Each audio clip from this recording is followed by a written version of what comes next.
29th day of April, 2021. Please rise and join me for the Pledge of Allegiance. I pledge allegiance to the flag of the United States of America and to the republic for which it stands, one nation, under God, with liberty, indivisible, and justice for all. Please be seated. All right, I think Kim Otadi, Deputy Clerk, is at the meeting. Kim, would you please call the roll? Yes, good morning. Supervisor Schneiderman. Here. Councilwoman Lofstad. Here. Councilman Martell. Here. Councilman Bouvier. Here. Councilman Schiavone. Present. Okay. So what we can get started. Everyone is here, and I know Ryan just updated us 2 days ago at the town board meeting, but Ryan, our public safety director, is here again, and I think it seems like things change every day. So there actually are some things that have changed since Tuesday. So Ryan, you want to bring us up to speed regarding COVID? Sure. Thank you, Supervisor. And yes, it does seem that it's changing every single day. And I would expect that we're going to continue to see much more frequent changes than we had been seeing for a while there, as the numbers continue to improve, which is what we're continuing to see. The percent positive rate keeps going down, which is a fantastic thing. I think we're going to continue to see some changes to the guidance, some loosening up of the guidance, and especially with the summer season upon us, there's a lot of, typical summer outdoor activities and things like that. And the guidance for those types of activities hasn't necessarily changed since last year at this time to catch up to the vaccination progress.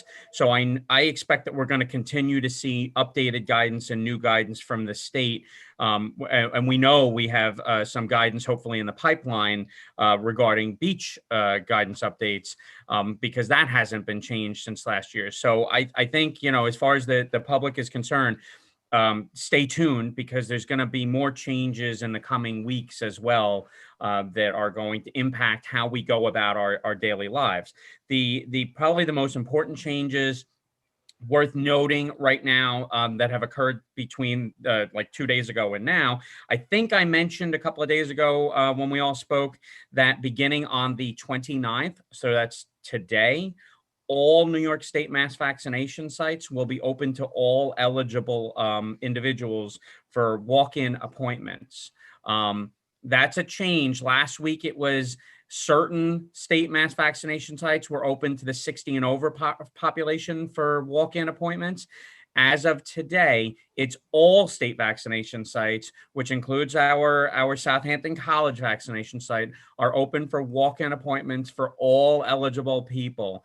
So that goes down to the 16 or 18 and over category, depending on the vaccine type that's being given out. And I believe our vaccination site at the college is a Pfizer site, which would be 16 and over. Moderna sites are 18 and over, okay, just for public knowledge there. That's walk-ins, first dose appointments. There are still also taking scheduled appointments. You can go onto the site and you can schedule an appointment, but they're doing walk-ins. Walk-in first dose appointments. When you go in for your first, they will give you your second dose date for you to come back for the second dose. If you've missed your second dose someplace else, you can't just walk in for a second dose appointment. You'll need to schedule or reschedule a second dose appointment. So just to try and avoid any confusion at the site. As well, we also have had a change that was announced recently regarding masks outdoors. It's a mandate for fully vaccinated people. That's someone who's gotten either both shots or the single Johnson & Johnson shot and is at least 2 weeks out beyond those shots. That's considered fully vaccinated. Fully vaccinated individuals do not any longer need to wear a mask outdoors or while participating in recreational activities, as long as there's not a large crowd And it will still be required in certain venues. So, if you're going to a concert at, Jones Beach or something like that, you can expect that there might still be a mask requirement, because in that sense, you're gathering a lot of people into a smaller space, and they're going to have a mask requirement. Mask mandates indoors have not lifted yet. This is just for outdoors. So hopefully we can avoid having the problems that we had at the beginning of the pandemic, where we had a lot of mask defiance and stuff like that. Just because you're not wearing it outdoors doesn't mean you don't have to put a mask on when you're walking into the supermarket or going into a restaurant or things like that. And these are rules that have been handed down in guidance from the state. So it's not the individual, business proprietor's decision. They're doing what they need to do in order to be able to stay open. So we need people to respect that. And, you can walk down the street now and not have a mask on, but you do need to put it on to go into establishments. And please don't, challenge the owners and the employees with it. They're just doing their job, and be respectful of the safety of all the other people in the place, because you may be mixing with others that haven't been vaccinated yet, or have some health concern that has prohibited them from being able to get vaccinated. So just be mindful of that. Let's not all become too cavalier too quickly. As of yesterday, the legislature has also announced that they have changed the requirement at restaurants so that you no longer have to order food to go along with your beverage. The seating requirements are still there. We don't want large groups of people like mingling at the bars and stuff like that. But the requirement to have to order a component of food, or substantial food, as it was declared at one point in time, to go along with the beverage, doesn't exist any longer as of yesterday by the vote of the legislature, the state legislature. And the other change that impacts people too is the governor announced yesterday that as of May 3rd, the restriction on residential properties, and this is particularly of interest to people in the 5 eastern townships, the restriction on residential properties, or the loophole on residential properties that previously existed, where they couldn't have catered event on the property that exceeded 25 people.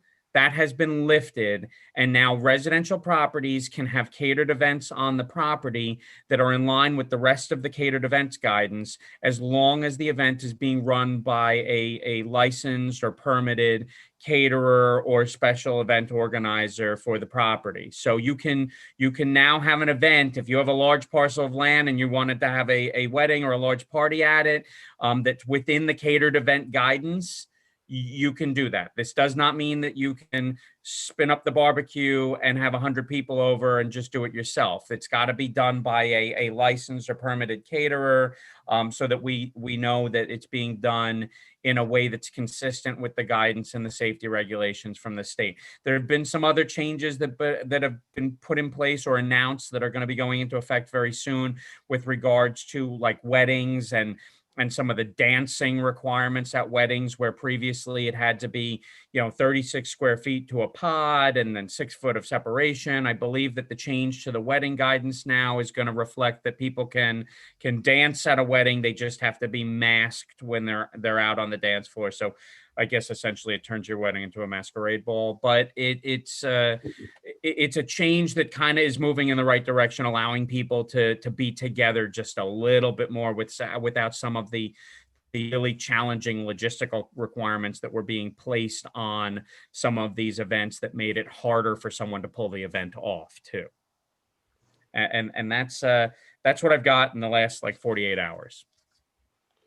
All right, thank you. Anybody have questions for Ryan? I do. So if you have a big piece of property and want to have an outdoor barbecue, you can't unless you pay for a caterer. Yeah, so the way it's worded right now, and this was an announcement, Governor, yesterday, as we've done throughout the entire pandemic, we do have to wait and see what the actual written guidance change is. But the way it was announced yesterday is that the lifting of the 25-person limits for residential gatherings is applicable to actual catered events. So you still have a limited residential gathering number. if you're just doing a personal like gathering at the residence where you're having friends over and stuff like that. But if you're actually looking to have some sort of a more organized catered party or affair at your property, and you're bringing in an outsider, then you can raise those numbers up. That's the way I understand it to be right now, based on the statements that came out from the governor's office yesterday. And it seems a little unfair to me that if you can afford to have a caterer, then you're good to go. But if you have a big piece of land and you can't afford, but perhaps can't afford a caterer, then can't have a party.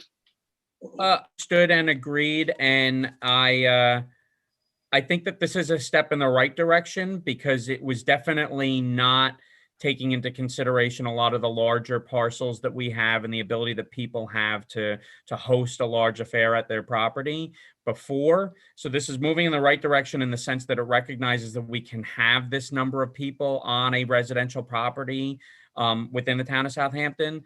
I think as you're seeing a lot of these other mask mandates lifting just a little bit and other changes being tweaked, we will probably see some increases to residential gatherings that don't have anything to do with caterers or anything like that in the coming weeks. It's controlled release here, I think, is how you have to kind of look at it. I think, rather than just opening the floodgates. I think part of it is because there's still a lot of guidance attached to these events in terms of, how everything has to be managed. But, we lobbied for this because of the caterers. We have a lot of people who are, make their living, who have been out of work for over a year now because of the pandemic. And it really wasn't fair to all these companies, and whether it's the florist that provides the table pieces, or the DJ who does the music, or the people who cook the meals. So yes, it is inherently unfair in a way to some people, but our focus was really on putting these caterers back to work. So, hopefully, so I think you'll see increases, though. I think you'll see residential increases probably coming soon. and we'll take what we can get at this point. But yeah, I expect those things to change. You planning a big party, Julie? No, I'm not. I don't, but just figured I'd ask. Okay. Maybe somebody. And some people like to cook their own food for lots of people and cater it themselves. A lot of those guidances I thought were kind of confusing. Like some indoor gatherings could happen, but the caterers could not, and that I don't know, inconsistent guidance caused a lot of confusion and frustration on the part of our businesses. And a lot of these are locally owned businesses as well, like the supervisor said. So this is welcome news. There's us confusion and frustration too. Yeah. Inconsistent and confusing guidance? No, never. It is our first pandemic in 100 years. So No. All right. Well, Ryan, as always, thank you. No problem. I had Ryan at the department head. Well, he is a department head, but he spoke at the department head meeting yesterday, and got to talk about all the work, pandemic-related work throughout the town to keep employees safe and the public safe. It was really quite a long list of things that Ryan has been spearheading. So we really appreciate having him there. All right, let's move on in the agenda. So the next item scheduled for 10:15, so we're sort of right on time, is this outdoor squash program. Saeed Salim and Stephanie Salim, are they here? Or anyone here, Charles, for this? Say it again, Jay. I'm looking for the next item, the squash folks. Okay, they're coming in now. Yeah, I had a request from Salim, who I know because he was my son's squash teacher for a while, about doing a outdoor glass enclosed squash at Dozier Park. And, you know, I thought I'd bring it to the town board, let them present, and then we can make a decision. But I also heard that they may have also found another location too. So I'll turn it over to Salim. Do you want to introduce this? Hi, everyone. I'm here with a team. My name is Said Salim. I'm here with a team. My wife, Stephanie Jonas, and Miss Melissa Burton. We are here to presentation the non-profit summer squash program from July till September. It is non-profit organization to do with non-profit squash program for the summer for the community. We are super exciting. We thank you so much to give us this opportunity to give back to you, which we have also the approve already last year, but we don't go through because of the COVID hit. Through the village. So we currently are working with the Southampton Arts Center. We did get approved for the 25 Jobs Lane, but the Dozier Park, you know, kind of was our complete vision, and that's our #1 choice. There is a significant rent with the Arts Center, and we're just afraid we don't want it to cut into our community program and all the free offerings that we're giving to the kids and the adults. So that's why we really wanted to present for Dozier Park and kind of see what your thoughts were.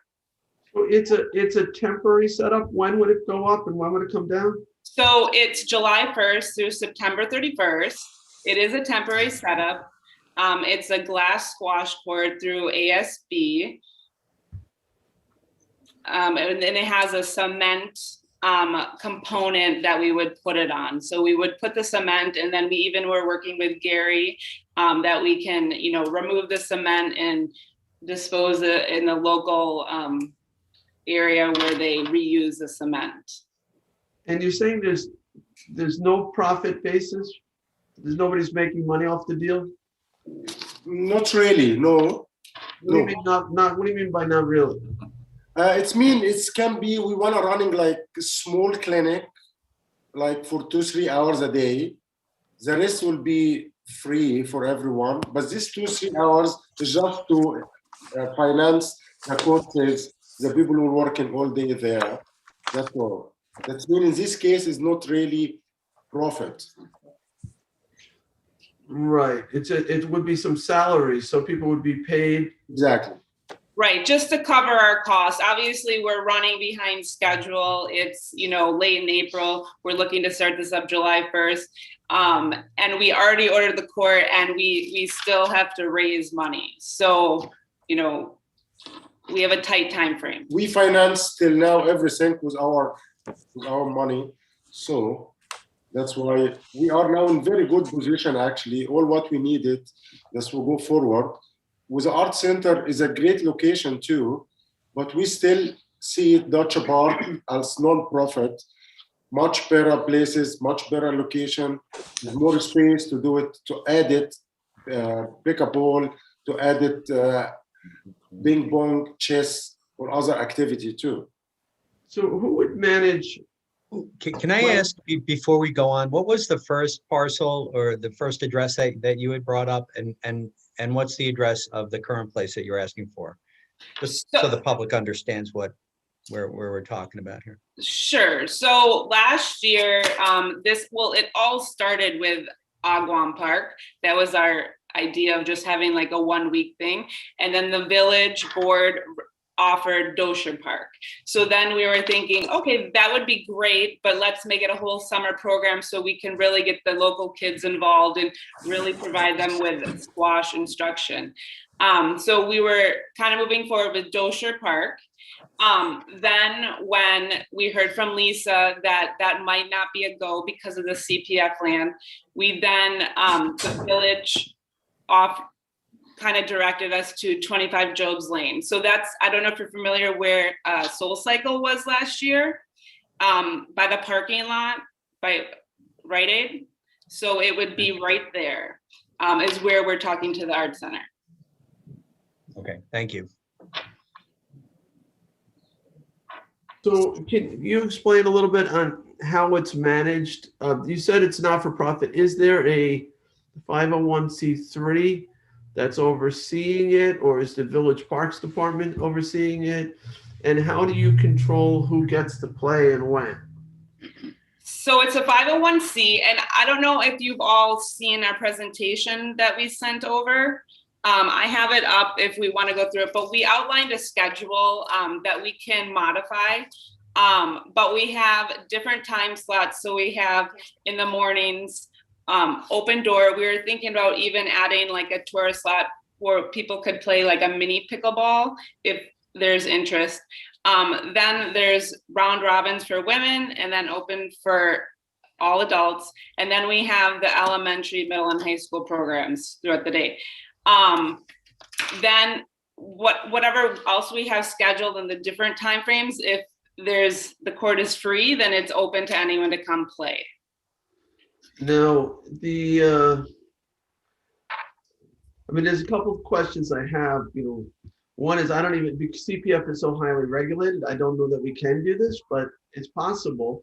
I think that park was probably intended to be for a community recreation type of thing. So I think it's probably a fitting use of that park. It's right next to Agawam Park. There was going to be playgrounds that were going to be built there. They never got built. It's just basically just sitting there, and there's adequate parking. My other kind of question is, how safe is this? How do I know that some glass wall or plexiglass wall isn't going to fall down on somebody?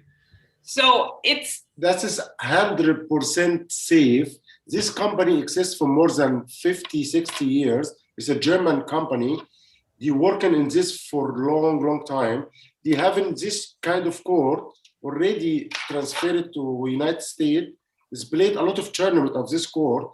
Never ever happened any accident. right. They are super professional and they guarantee that nothing can happen. Right. They even have one on a Carnival cruise ship. So with the unstable frame, We can guarantee that it's 100% secure. And it's a court that is often used, like Grand Central Station does it every year for their big tournament of champions. Most of the outdoor programs for squash now use this company and this type of squash court. And it's made to be set up for a tournament or a summer, taken back down and stored away until the next time. Do you have any pictures of it that you could share? We do. Can we get access to our screen and I can pull it up? Charles can give you access. Well, before you do that, I have a question on liabilities and insurances and things like that, and how you make sure that the equipment is protected, all those kinds of things. Have you worked that out with the village? I don't know who actually takes liability for that. Somebody gets hurt, they're going to sue the village, they're going to sue the town, they're going to sue whoever they can sue. So, well, the court itself gets locked when there's no employees there monitoring it.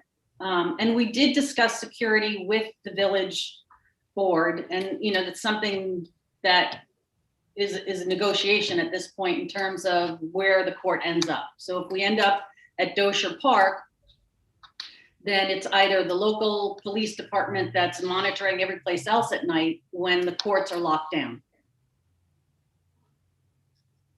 Okay, thank you. You're welcome. And I have a quick question. So Dosher Park is the CPF property, and you said that you're planning to put a concrete foundation down?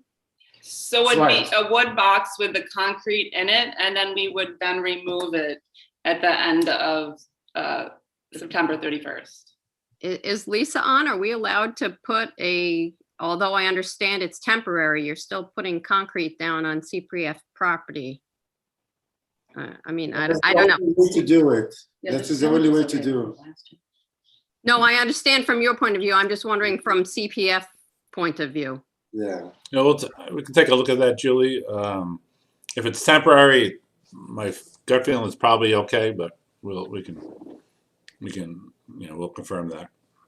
Okay. Yeah, but there's modifications to the property itself that would obviously have to be remediated, right? So that's also. the cost structure, how it's managed. CPF properties don't prohibit structures, sports structures from being constructed on Right, it. right. No, this is temporary though. Yeah, but even if Either it way. was permanent, we would just have to approve it. But Sure, it's not something you can't do on a CPF property. sure. But I mean, Well, you can't do it on some CPF properties, I that's believe. true, depending upon how it was purchased. If it was purchased as a Just a- sanctuary, a nature preserve. right. How was this one Green purchased? possibly. Yeah, that's a question, Julie. That's what I was gonna look into, like how we acquired the property, under what program. Well, but I know that, this property, there were extensive plans for playgrounds, and those playgrounds had surfaces. They were rubberized, but they had surfaces. Sure. I'm Dosher quite Park sure was meant that- to be a recreational facility. That's why I was wondering why it would even be temporary. I mean, Well, we don't want it permanent. if this is something that's part of a That's park. an option. This is option for us. Well, I mean, that was the plan that the village was originally going to do, was to turn that into a playground and make some investment in that. It would seem like that's a good thing. Yeah. Right, and we wanted to kind of create activities. That's why we'd have badminton, ping pong, chess, and here there's a lot of interest in pickleball. So whether, this year we just do mini in the squash court and we dedicate certain hours to that. And then hopefully we can raise the funds next year. We put it right behind the squash court. That's kind of our long-term goal. And all these activities will be free to whoever wants to do it? Yes. Wow. Well, let's clarify that, because they are charging people for lessons or whatever it is. So if correct? you'd like, I can pull up the calendar just so you can get a visual of it. You're not charging people to play each other, but you're charging for instruction, correct? So we have certain times blocked off and it'll be a program. So you're not only getting free time to play, but you're also getting free instruction. Different times then we'll, be running our program. If the court is available, then it's open to anyone that comes down and wants to play. Let us say this way, when we get good sponsors to sponsor all our program, we want to do it all for free. We don't want to even offer lessons or a clinic for money. We want to do it all for free, but just we are behind in a time frame. That's why we don't get the sponsors soon that we should get it. That's why if we get sponsors soon, we want to do it all for non-profit, all for free. Even no lessons, no clinic, nothing. Right. We just want to cover our costs at the end of the day. Okay. This kind of lesson will give it, or this little program will give it 3-4 hours a day. It's just to cover the coaches will take care about the court, they stay there, the instruction also, and that's why we look in this way. And the court and all the expenses with that. We have to fly the ASB engineers from Germany here, put them in a hotel. They're the ones putting the court up. So there's some moving parts there that we're, taking I guess care of. that's, I understand that there's costs here, and the not-for-profit is going to collect some money for use of the facility that will offset the cost of putting up the facility. And obviously you have to pay instructors too. But I get a little bit concerned if if we do this and we find out that, it's there most of the time, Saeed is giving private lessons and, at Actually not, because I'm still working in Miller Club. Oh, okay. Yeah, so I'm just concerned about the optics if that were to happen, that it's, it becomes this exclusive elite thing, and we're using a park for, and like I can't blame you for, you're a very talented teacher, I know, and but I have to make sure if we're putting something in a park that it's, that nobody is taking advantage of that situation for personal gain. So that's really tricky. So I get that money has to be collected. We charge too, you know, we charge for certain things too to cover our costs. You pay to go to the beach, right? And that helps us pay to maintain the beaches. The other thing, the reason why we're so excited about this project is because it's a free program, which is hard to find anywhere. So we just want to offer, you know, be able to offer that to the kids, and the less, sorry. Well, I just want to circle back to what you said about Syed. He has his own business, and his business is as an instructor at the various places out here, SYS, Meadow Club, and private homes. That's Syed's business, separate from this program. The vision for this program is to offer it to all those people who can't afford to play squash at Meadow Club or even SYS, or have private courts at their house. Right, and it might introduce them to a game they never played before. Exactly. Which is very big in squash. Urban squash and major cities provide this type of program to the community to allow those people who traditionally have not been able to play squash due to the financial constraints. Right. Well, can I just ask a couple more questions about community impacts? So is this going to be used at night or only by day? We plan from 6 in the morning till 8 at night. The 8 at night. Okay. So in terms of noise and illumination, are you bringing in any lighting? The court comes with lighting. Is it contained? It's connected to the court. Okay. And now can somebody go and watch a game? Is it solid walls or is it glass walls? It's glass walls, and we'll show you in the picture. Okay. So people can watch you play. From every direction, yeah. So Okay. that's what is nice, because you can see through the court. Okay. And in terms of noise, it's probably very little noise. It's all. Yeah, it is. Just the ball. The ball, do you hear from outside the court? A little bit, A little bit, not much though. not much. Not more than the kids playing at Agawam Park. Yeah, exactly. Lower than that. Yeah. All right, you want to show us some pictures and? Sure, and I just I have a wanted couple of questions. All right, before so we let's get do to that. questions first, and then we'll see what we're talking about. Sure. Okay. How big is the squash court? it's 32 by 20 feet. And And is- And is that the size of the cement that's going down, or is it an elevated court that it's gets? 3 constructed? feet on each side. Extra. So 27 by 38.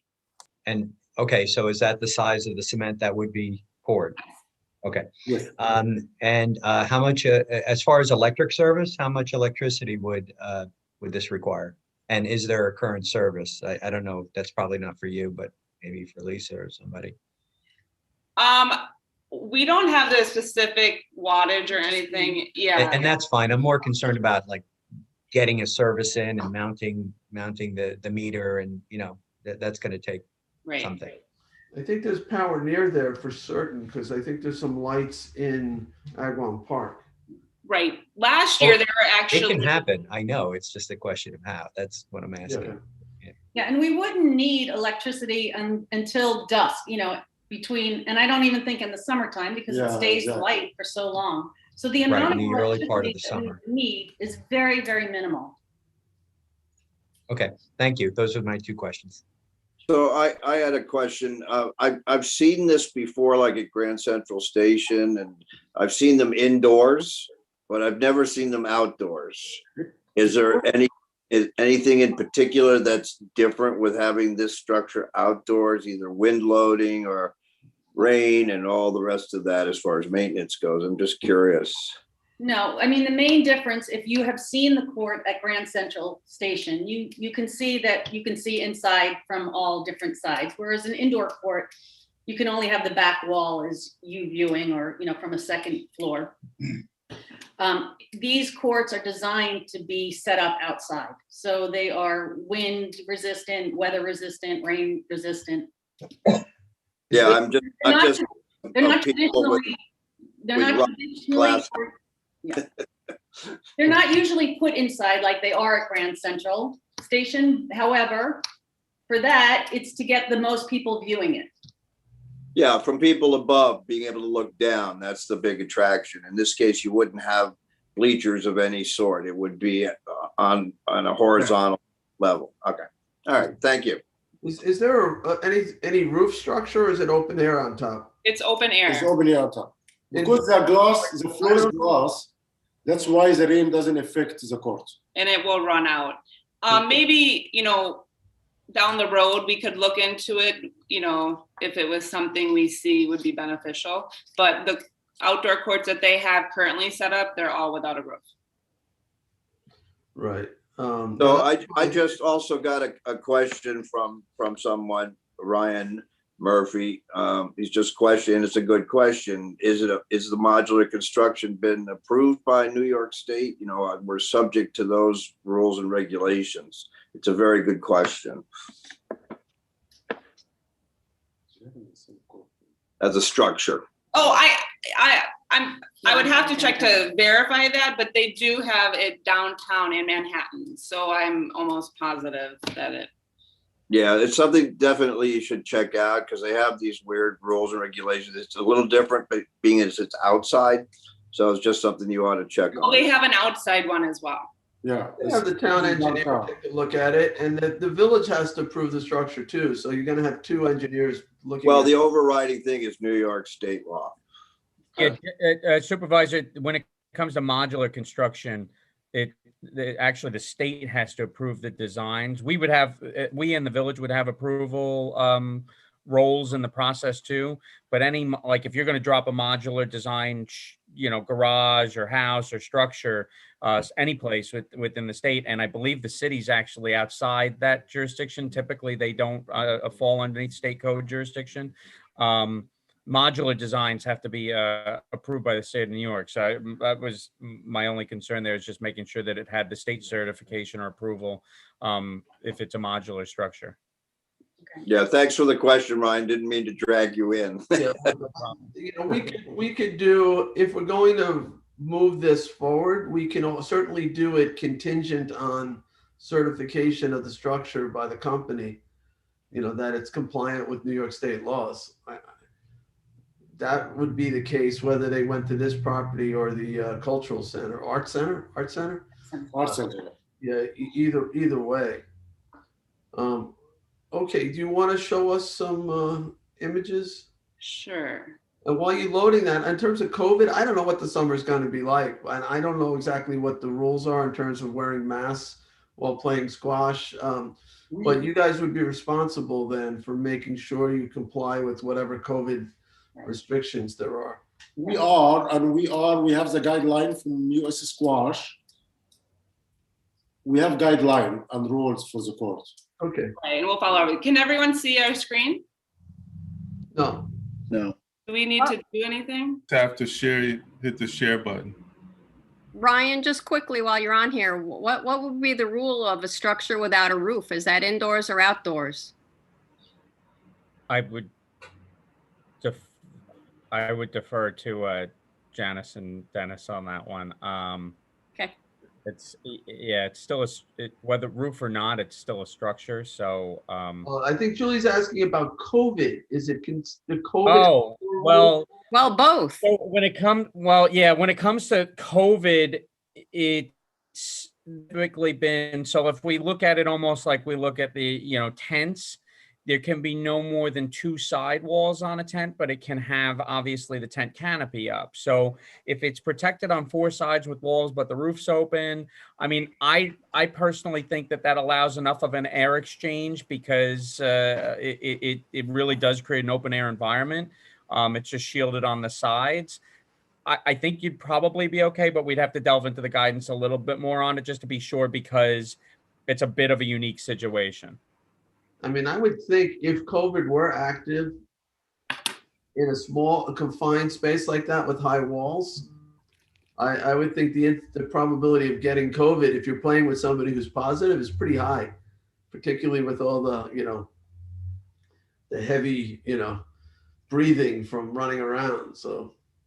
Yeah, it might just require some sort of like forced air to go with it or something like that, a fan to just circulate the air around, because the difference between the open roof and like a MERV 13 filter rating on the air handling system of a building, you probably preferred to have the open ability for the air to escape the space through the open top.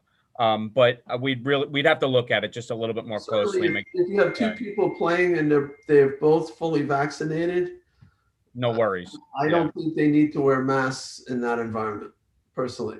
And I know a lot of the youth tournaments locally now and in New York State are moving towards that, is that all the players have to be fully vaccinated, and the coaches and the trainers, in order to participate in some of them. So if by July, that's something that's happening across the board, we can certainly include that in this program. Okay. You can share. Things change every day. By July, Exactly. the incident rate hopefully will be very, very low.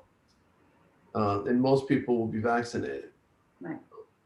But that might be a requirement that only vaccinated people will be able to use the facility. Possible. Or people who, have the antibodies. Right. Who've had COVID and or test negative. But that's something you'll have to work with the village and I guess and Ryan on. All right, were you able to share your screen? We're not sure where it says share the screen. Is it on? It's directly at the bottom. First, bring the picture up on your screen first, Okay. on your desktop, Uh-huh. and then go to the bottom and hit the green button. There you go. Oh, you got it. So this is the glass squash court, and we chose green for the floor to kind of blend in with the grass. Any questions on that? Okay. This is just kind of a visual of the different activities we want to include with the ping pong, badminton, and chess. Oh, so are you looking to use the entire Dozier Park area? So this is kind of what we envisioned. So the squash court, when we met with Gary, he said it made sense to put it kind of up here closer to the parking lot. It's harder ground, and then easy access to the court, depending on if it rains. We were thinking it would be nice to put the chess over here under the trees. I mean, we're flexible on this. We just thought it would be nice to give more options to different people, of different ages, to have access to activities, maybe while their kids are playing, the adults could be doing something. And then we included this visual of the pickleball, just thinking like this could be a good fit, like going forward, and a good placement for the pickleball court. But you're not proposing to build one.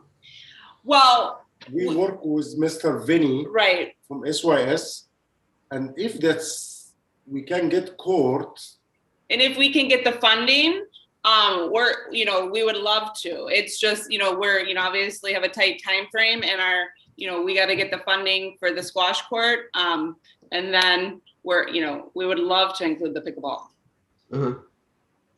All right. We're gonna have to. Well, let's keep going through this. But we don't have Lisa on this call, and we probably should, because we haven't even confirmed that the site's available. So there might be other recreational groups that have reserved it already. So we're gonna have to get that information too. So, but let's keep going through this. Sure. I just want to add one thing that I was kind of trying to say before. The whole, why we're so excited about it, and we think it's, great for sponsors, is because it's, such a great community program and offers things for free, which is very hard to find. So, given to your point, you're worried about side running kind of a separate business, that would make it much harder, to get sponsorship. But that's not the direction we're looking to go. We're looking to do this, year after year and create something great for the community. And also we have had, we presented before the village board last month or the month before, and they were very excited to have it. But then it got, bumped up to the town board because the town had to approve it prior to the village approving it. So we've gone through all of the mechanics of having the village approve it, but they're in line behind you, basically. Right. Right.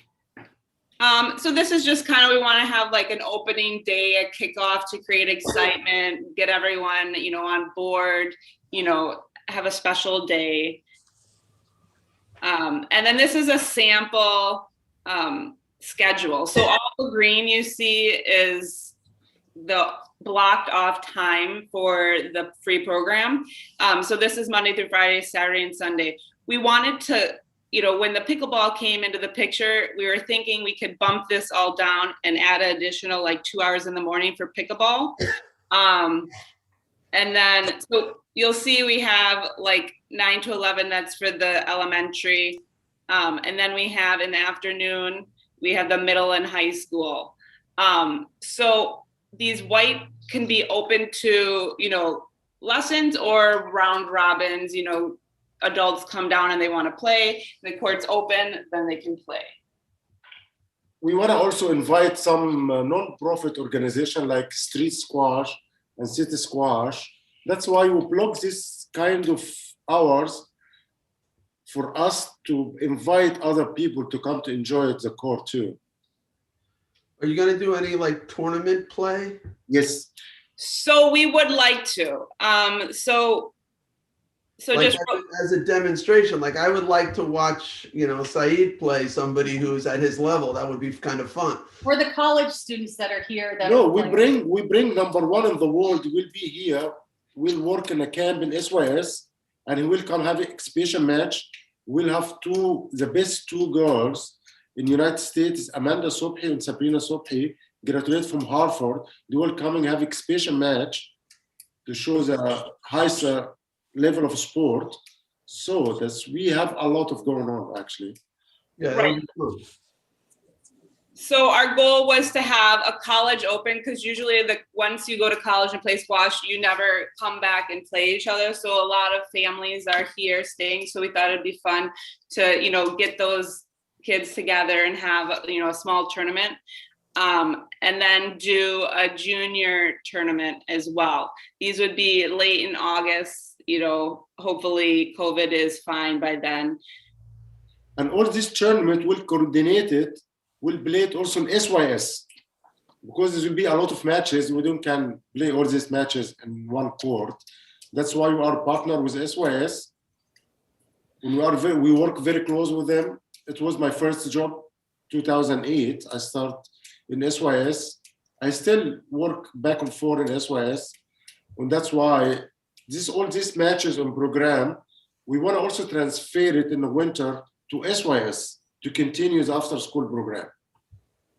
Because at the end of the day, it's about getting the kids here exposed to squash and then continuing on with their squash program to eventually, potentially using it to go to college. And there's a lot of there's a program, City Squash, Street Squash. They have it in the Bronx and Brooklyn in the city. So it's kind of the same, format, but we want to bring it here. Because a lot of the, SYS is used for the city kids, but the local kids aren't really using the squash facility. Especially in the summertime. We talk about the summertime. Because in the summertime, this was the time SYS want to make some money to finance everything, which is great, but it's not so much time frame for the local kids, which is already the kids is not interesting, is not know it about the sport much. Like before, when I started 2008, I got built it up a school program for 70 kids, which now is no kids in the public school play squash, which is very sad actually. That's why we want to bring this back again. And even the adults, I built up the adults every time we're driving through Southampton. He runs into, ages from 40 to 70 that played with him back in the day. So we really want to open it up to everyone. Moving forward, we're hoping, COVID pending, at the end of August, we could have a gala and then, raise funds for Lake Agawam or the town or village's choice of charity. And we're just thinking, we could put some we wouldn't have to have a sit down. We could do some high tops. And then that's when we would have our exhibition match in the squash court. So to, you know, highlight some top level players here and kind of, you know, bring our sponsors and donors and, you know, some of the top performers in the squash camp and, you know, have a fun event.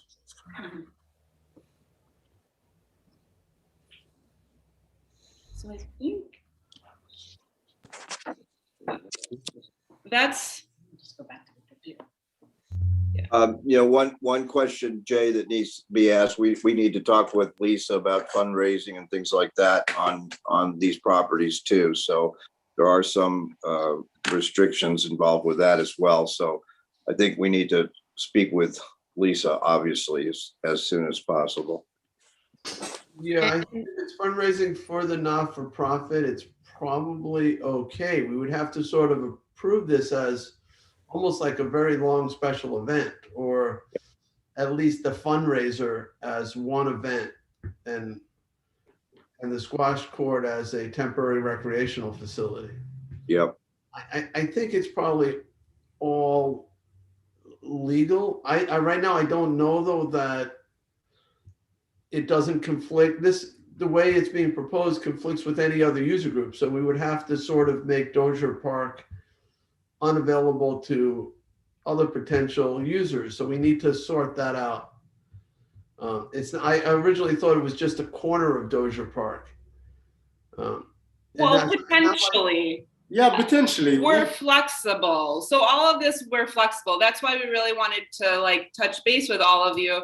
Because when we got the no, we weren't sure if there's something we change, you know, it fits more in the CPF. We just weren't sure because we didn't really. Problem. It's not personal. It's just the restrictions around the money right used to buy it are so complicated and so limiting. We have to make sure we're not violating the spirit or the letter of the CPF law. Right. So, it would be good to get Lisa in on the conversation. Yeah, she's. I did contact her. She's meeting with the controls office now, but she's here in the town hall. But she's meeting with Dorothy on some matter. All right. Well, we can discuss it with her later. Yeah. Is there any? That's the last slide, right? Yeah, we think, yeah. Yeah, we have some additional slides like, you know, why squash is important and, you know, the benefits of squash. But I think, you know, it's self-explanatory. All right. Well, I really appreciate you guys coming here to talk to the entire town board and making your pitch. Oh, that's a different sport. But and I do know Saeed because he taught my son squash, and he's certainly a real professional and a great athlete. So I think it could be a cool thing. I think we're gonna have to get back to you and decide whether this piece is the right piece for you. It sounds like you have a backup plan, so it's gonna happen one way or another. Right. But this is your first choice. And Yeah. It's the first choice and can allow us to provide as much free programming as we can. When we go to Plan B, which would be the Arts Center, a big chunk of money is going to have to be spent on the rent there. So that takes away from our vision and our mission, basically. Sure. What's your time frame? Like, when is your drop dead date? Like, when do you need to know a yes or a no from us? Now. Yesterday. Yeah, we definitely are behind schedule. So yeah, the sooner the better. All right. Otherwise, Saeed's going to end up with a squash court in his backyard. Yeah. Yeah. If we are going to move forward, the board would have to approve some sort of use agreement. Authorize me to approve some sort of use agreement. We'd have to do that by resolution. So we probably, our time frame, when is the town board meeting? Is it 2 weeks? Yeah, it's in 2 weeks we meet again. So that would probably be the fastest we could get an approval. Well, but you need to get some questions answered relative to modular buildings and some other things Well, yeah, like. but everything, John, could be contingent in terms of our role as a town board, and we could have the town engineer required to sign off on it or whatever it is. They obviously need lead time to order the equipment and to build the slab and all that other stuff. So I think we can give them an answer within 2 weeks. I think that's fair enough. We'll try to get a sense from the board and from Lisa whether the site's available. And then if the board's inclined to do it, we could then put it on at the next meeting, authorizing me to enter into the agreement to allow the use. I do have a question about the financing and the budget. Is there any way that you can get us some financial information? And just as a follow-up to that question, 2 of your slides, you had the time slots for people, and the green was, I think, no fee, but the white sections, those were where you would be charging a fee? Those we left open to kind of our programs, or depending on if we're bringing, kids in for different programs. But to be honest, we don't want to really have any profit. If we go through with Dasha Park, we do it all the program for non-profit. Understood. And I think it's a great idea. I just have a concern about using CPF property. If I give 3 cupcakes away, but give 3 free cupcakes away to people, but sell 100, I'm not sure. Right. No, this will be not even the case. We will, if we get the approve, we do it all the program for free. This will be nothing paid. And do you have a not-for-profit set up? Is this a 501c3? Yes, It's we being have. set up right now. Okay. So you have a board member, and it's set up with the state, or is it being set up? It's being set up. Okay, so we would be going into, if we decided to do this, we would be going into have an agreement with that not-for-profit, right? Yes. So, okay, does it have a name, a proposed Village name? Squash. Village Squash. And So 25 Joel's Lane, typically that- excuse me, Councilman, just one last thing. That's owned by the village. Is this, is it because the Southampton Arts Center rents it from the village that you're in okay, thank you. They have, control of it. What about, I mean, if I just wanted to follow up on Councilman's question and Julie's question, was that, typically when we do things like this, we have a 501(c)(3) that exists and can show funding. And I know you're in the process of raising money, and there's always an expectation, but sometimes it doesn't work out as well. And typically what we ask for is, the ability to show that you're able to support the program as described. And that's obviously, you'd have to show that you had those funds to do that. Sometimes we run into a problem when, people have a great idea, and I love this idea, but you need to be prepared that you have to show your ability to support this and sustain this over the period of time that you're talking about. That's just an aside, so that you're aware of that. That's the kind of thing that sometimes hangs these things up as well.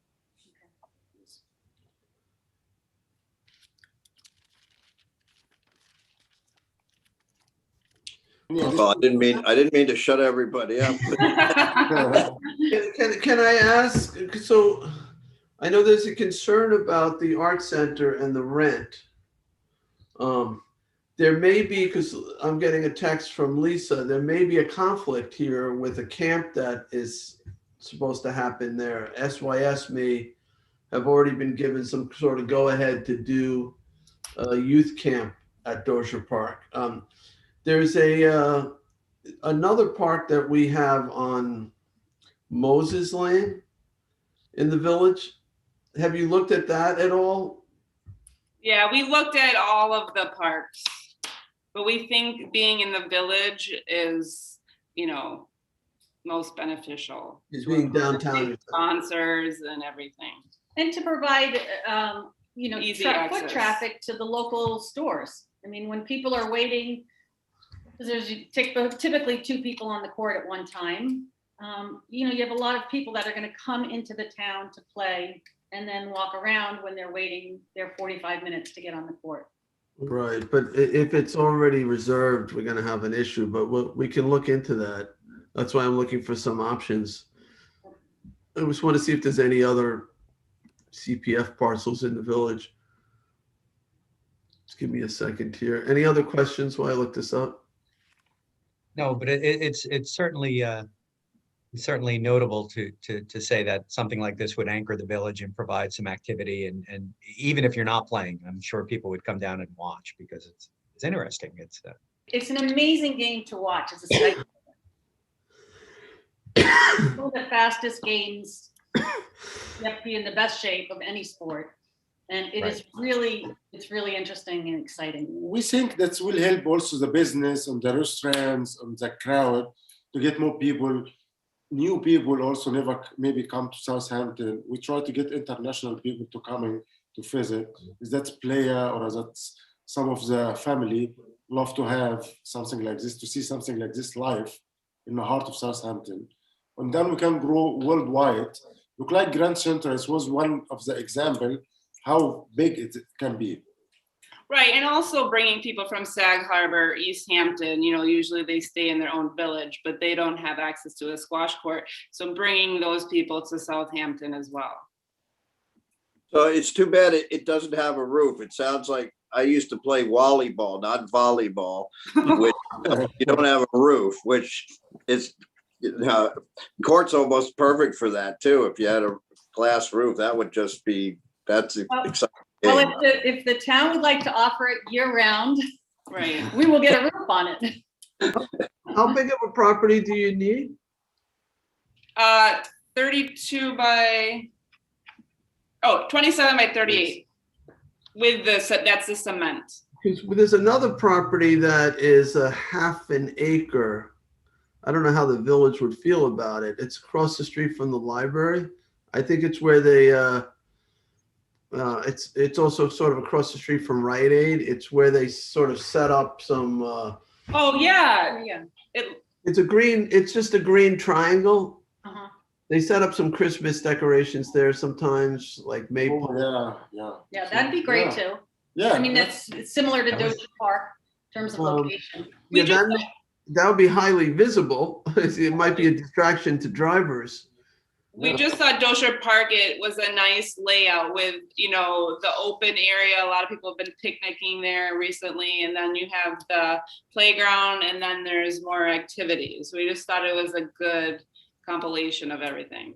Yeah, I'm just saying if there is an issue. Now, what about Agawam Park itself?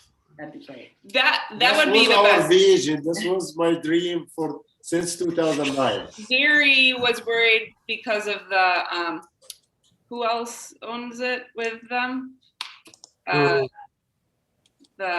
It's owned by someone else, that it wasn't an option. I have it owned only by Southampton Village. I'm looking it up. There's a building right to the right of it. What the veterans. I was under the impression that the veterans also. Agawam? The memorial is there. I'm not seeing that. It looks like they own the parking lot and they own Agawam Park itself. Cultural Center. Yeah, the property record card only indicates that the village owns it. There's a farmer's market that happens every Sunday there, just to let you know. This doesn't affect us. This is good for them, good for us too. Right. Actually, Well, let's we're gonna have to talk to Lisa, but maybe there's some other options.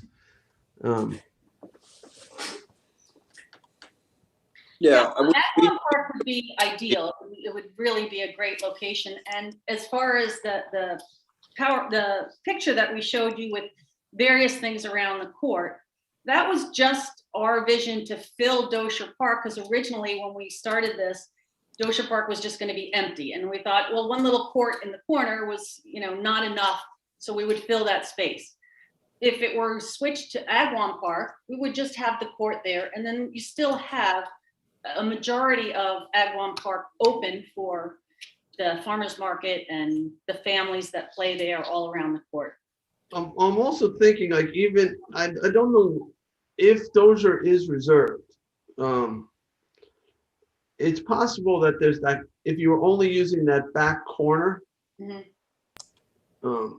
that it might be okay. It might not conflict with anything. There was also an area, let me see if I can pull up an aerial on my screen. We tore a house down. It was like an old farm structure on Dozier. Maybe that would be suitable. Is that behind the With the fence area? gravel? It looks like there might be some trees in that area. We were told by Lisa there's a big hole in there, if that's what I'm thinking of. Yeah, there may be, but maybe that would add to your expense. But maybe if you were to level that area where the house had been, that might be the spot to do it.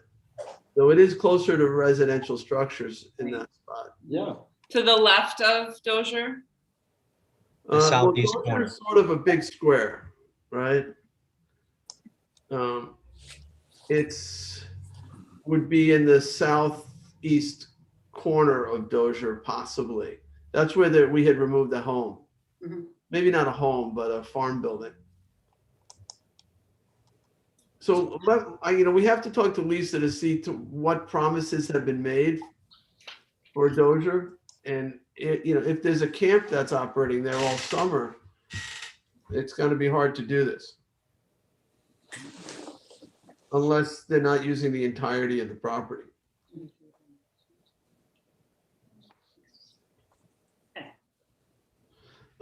I could try to get Lisa on the phone, but she may be driving, so I'd much rather just talk to her later on it.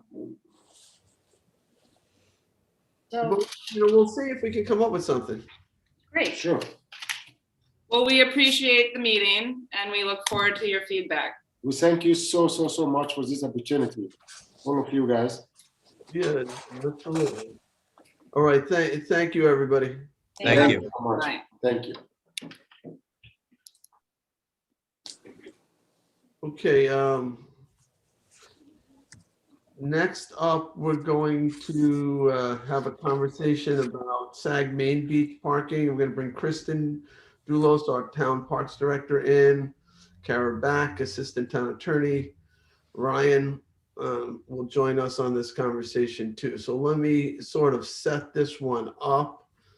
So you guys are all sort of familiar with the history about Long Beach and Sag Harbor, right? So Sag Harbor is a divided village in a sense that it encompasses an area that's in the town of Southampton and an area that's in the town of East Hampton.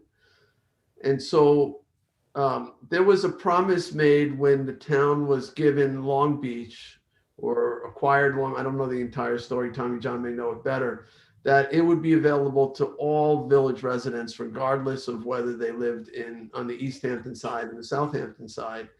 And for years, generations, basically anyone on the East Hampton side of Sag Harbor Village would pay the same rate as a resident of Southampton for a beach pass that would allow them to go to all the beaches, not just Long Beach. So it's just one beach pass. And so they would pay their $40. That was the most recent rate.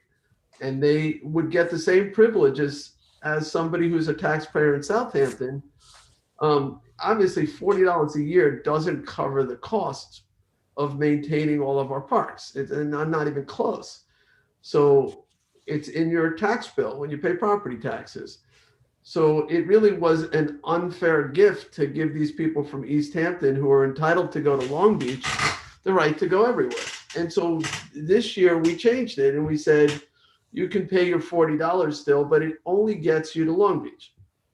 Well, that created a problem for the people in East Hampton, on the East Hampton side, because obviously for years, that one price was giving them access to particularly Sag Main Beach. Sag Main Beach is literally due south of Sag Harbor. It's the beach that they go to, and we obviously took away something that they were getting for years for $40. The mayor called me, and I explained the situation. I said, look, I can't give it away for free. And she explained the situation. Well, look, these kids, they go to school together, they play together, the East Hampton side of Sag Harbor, the Southampton side. But, half the kids, have to pay now $360 to go to Sag Main Beach to buy a non-resident pass. And the other kids don't. They're covered by, the $40 that they paid, for the resident permit. And so I said, look, I understand that. So the mayor was looking for a Sag Main only pass. And, we ended up coming up with an idea where if you pay the $40 for the Long Beach pass, first we talked about paying an extra fee to go to Sag Main. And then the mayor said, look, we'll pay the extra fee. And first we were like, she was going to like, tell us how many wanted to go there and we'll reimburse you. And then we basically said, let's keep this simple. The village gives us $10,000.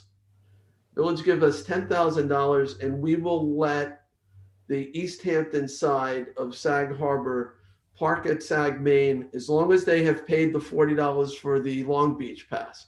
So that's really, what's in front of us today for the board to discuss. The village is willing to basically purchase through an intermunicipal the right for their East Hampton residents to have the same privilege as it pertains to just that one beach, Sag Main Beach. I did discuss this with Kristen in terms of, can we manage this? Can Sag Main attendants understand that,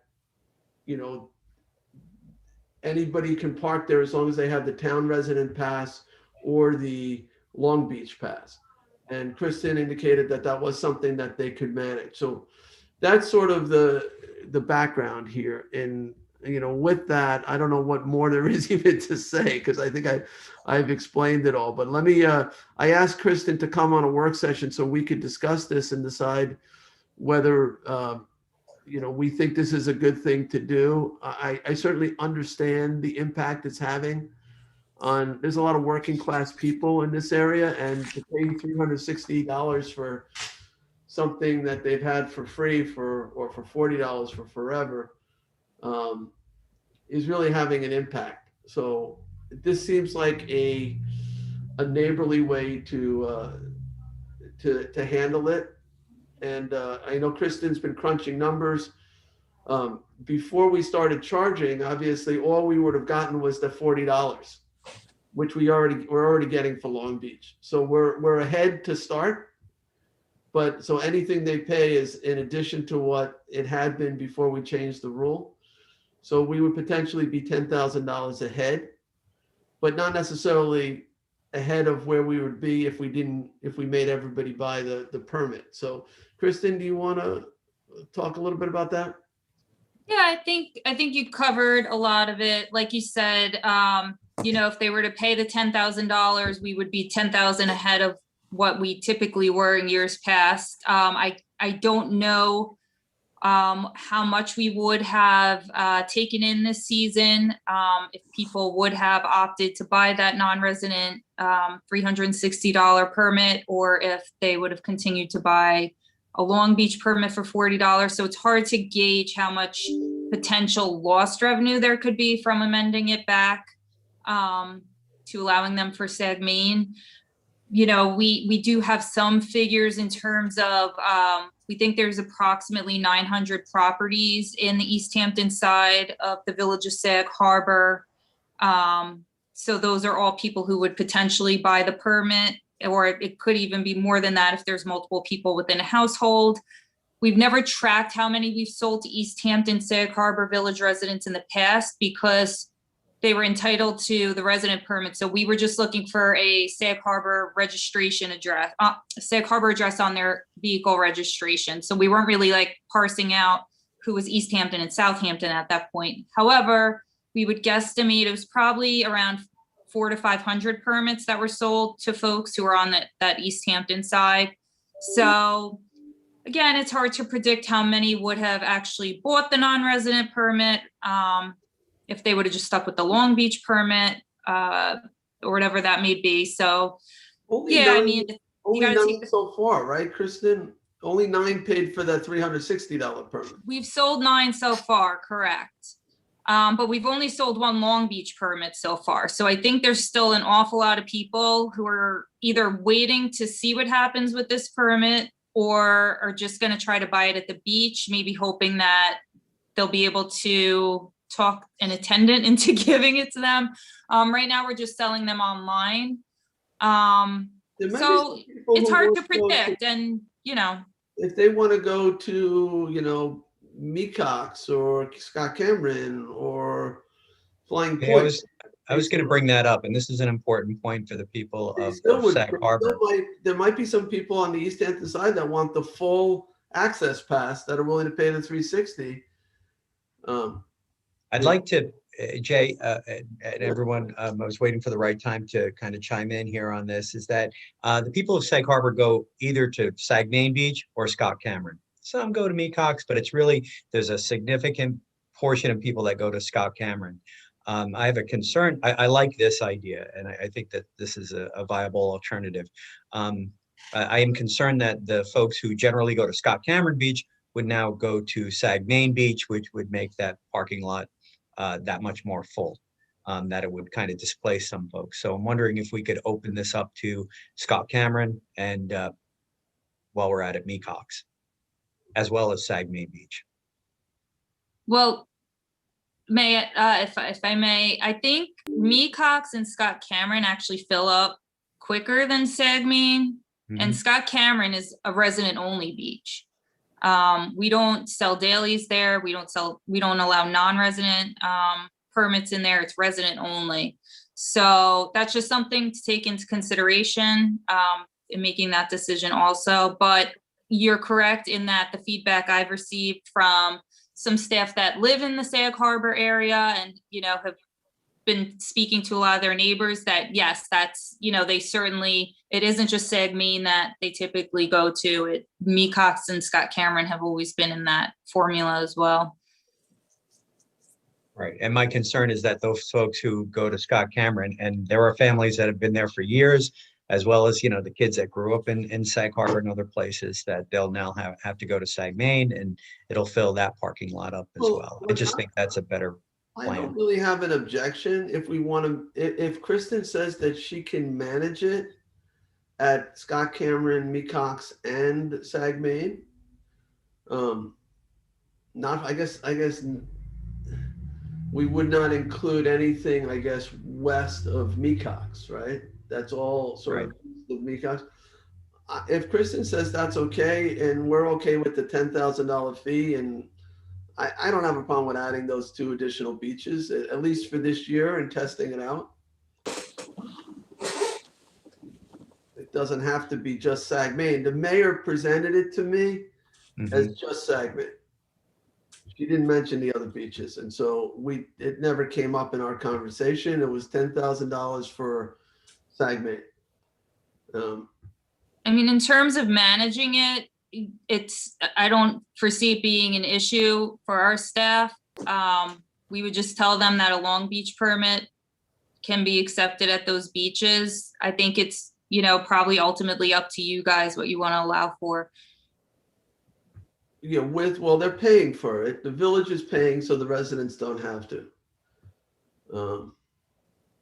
I don't have a problem with adding those 2 beaches. It's fine. It's not that many people. And they've been using it historically. That's what they've been doing. They've always been getting it for free, and now they're paying $10,000 for it. Well, is there a loss? My question for you, Kristen, would there be a loss of revenue if we opened up Cameron Beach? It's a resident only beach right now, and it usually fills up pretty quickly.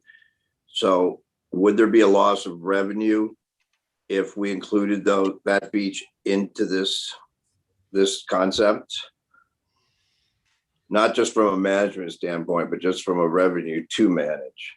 I know you're I don't think there would be a loss of revenue comparison to years past. I think it's going to be the same people getting the permit again. And, the 10,000 would actually be, in addition to what we typically were getting. Are you asking if it would displace the sale of daily permits that we would potentially have, that they're taking up those spots? Yes. That's a possibility, because Mecox does fill to the point where we probably won't even be able to sell daily permits on the weekends there anymore. So it's possible. I don't know historically how many East Hampton residents have been taking those parking spaces. But again, from the We did it baseline, as a pilot to see and get those kind of answers that would probably work out, and then make a decision whether to make that more permanent. Is that your? I'm trying to figure out what you're thinking. And leaving it up to us is one thing, but I want to be informed as to how to decide. I just want to be clear. So last year, the Sag Harbor residents on the East Hampton side were paying $40, and they could park at any Southampton beach, any of them. They could go to Ponquag, Diana. They probably didn't, but they could have. This year, for the first time, we took away that privilege, and we said Long Beach only for your $40. So no matter what, we're ahead. If we get $10,000, they were getting it for free last year. Now we're getting 10,000. So it's not going to change any pattern over last year, right? In terms of use, it'll be the same as last year, except we'll have 10,000 more. If we keep all three of the eastern beaches open, I think if we only limit it to one, the East Hampton residents to Sag Main, it will change the patterns, and it'll fill up Sag Main Beach that much more. And we'll sell less day passes there. It's really Scott Cameron and Sag Main. Those are the two main beaches for the people of Sag Harbor. That's what I anecdotally know to be true. Cameron has only about 67 spots. So A beloved beach, very, I know. very small lot. And it's resident only. So again, it wasn't asked for by the mayor, but I think that Kristen, you and Tommy John have direct experience here. I don't have a problem with adding those two beaches for this year to that $10,000 arrangement. And then we can assess it.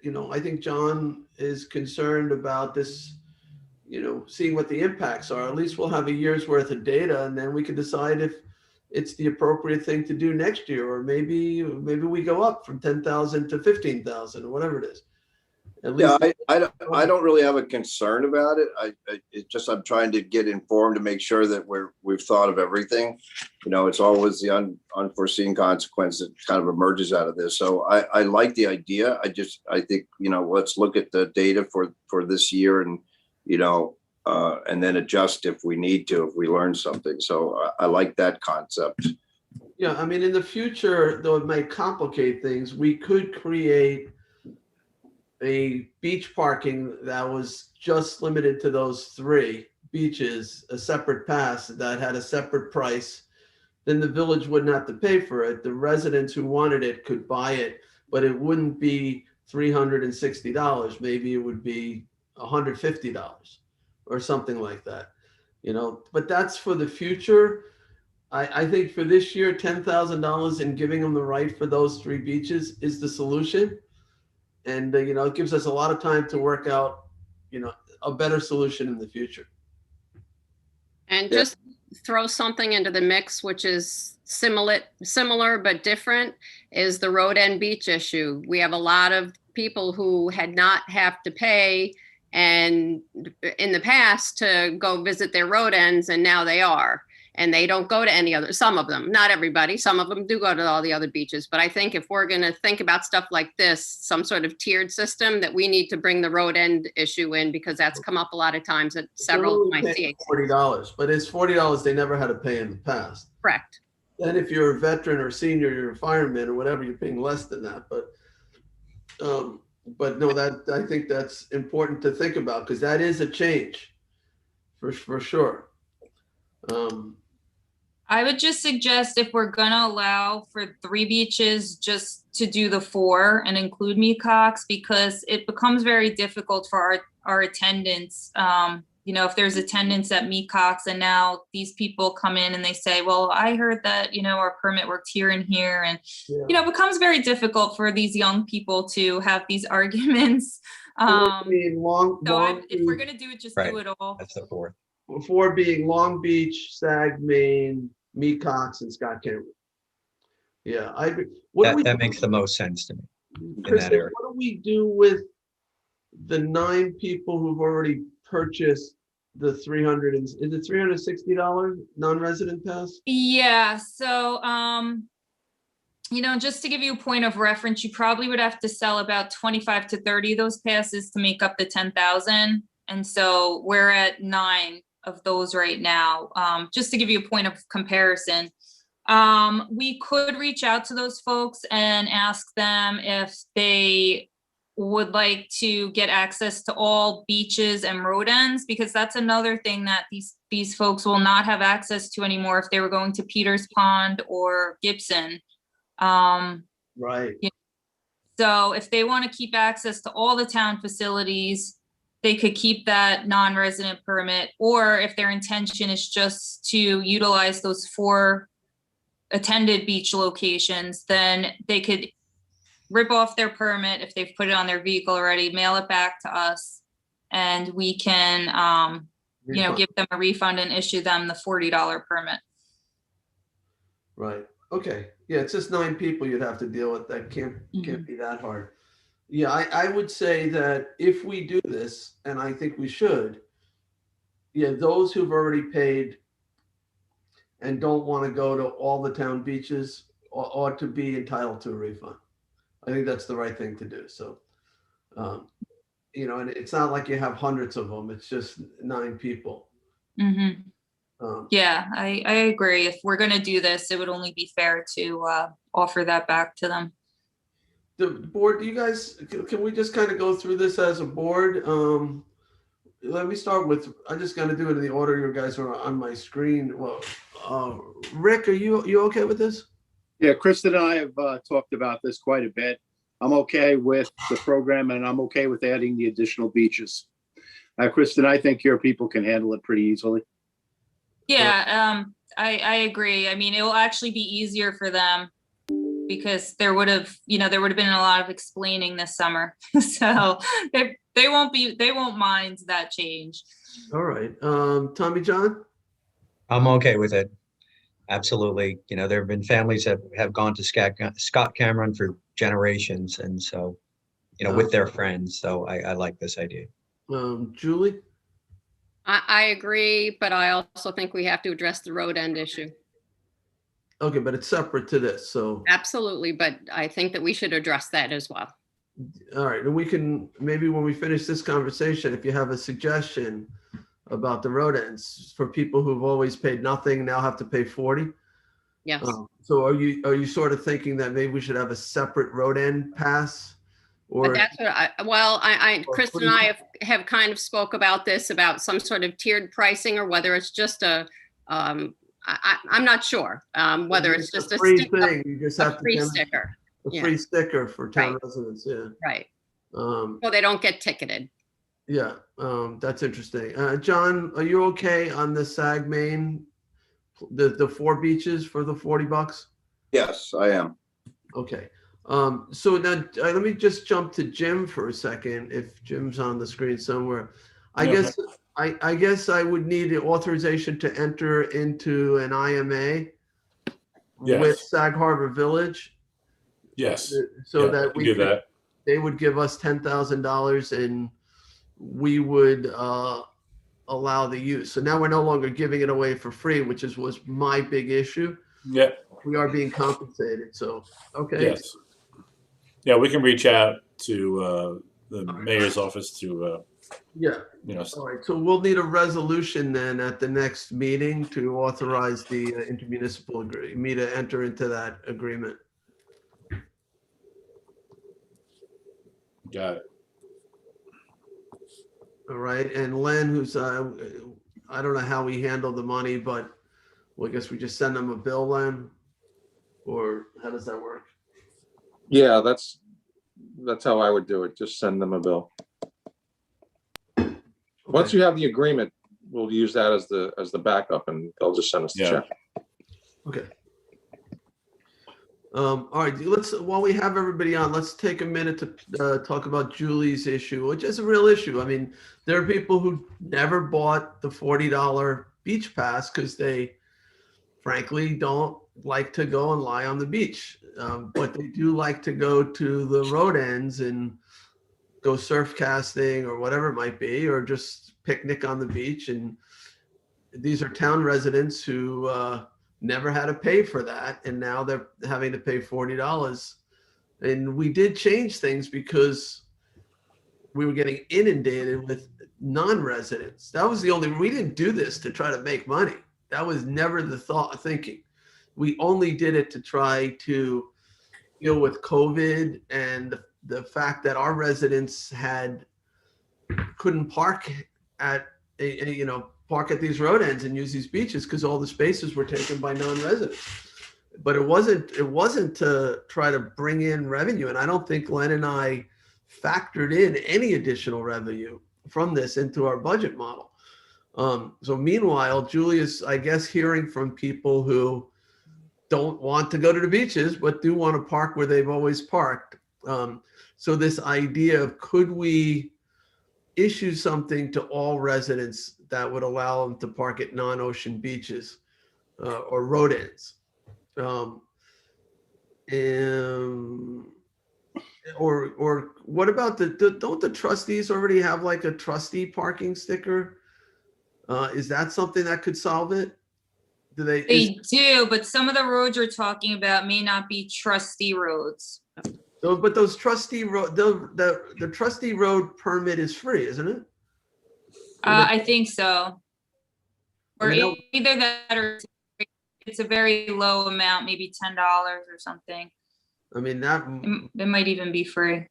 yeah, I see what you're saying. Like, I don't want people to have to pay the trustees. I was just saying that if maybe we could put some signage that we would accept the trustee, permit or the town permit.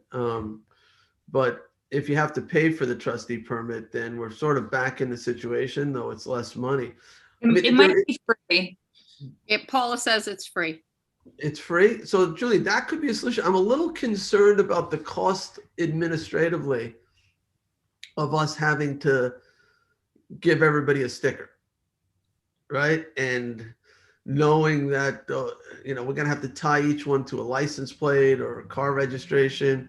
Other than that, somebody could get it from out of town. They could counterfeit them.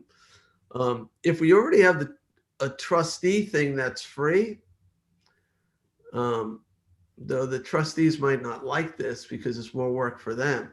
Mm-hmm. But, maybe that's a way to approach it. I don't know. Any other ideas? Well, I have a question about exactly what the issue is. I remember the issues, during COVID, we were inundated in North Sea and Hampton Bays, and the restrictions were put on the road ends there with permitted parking. I understand that, and we did that.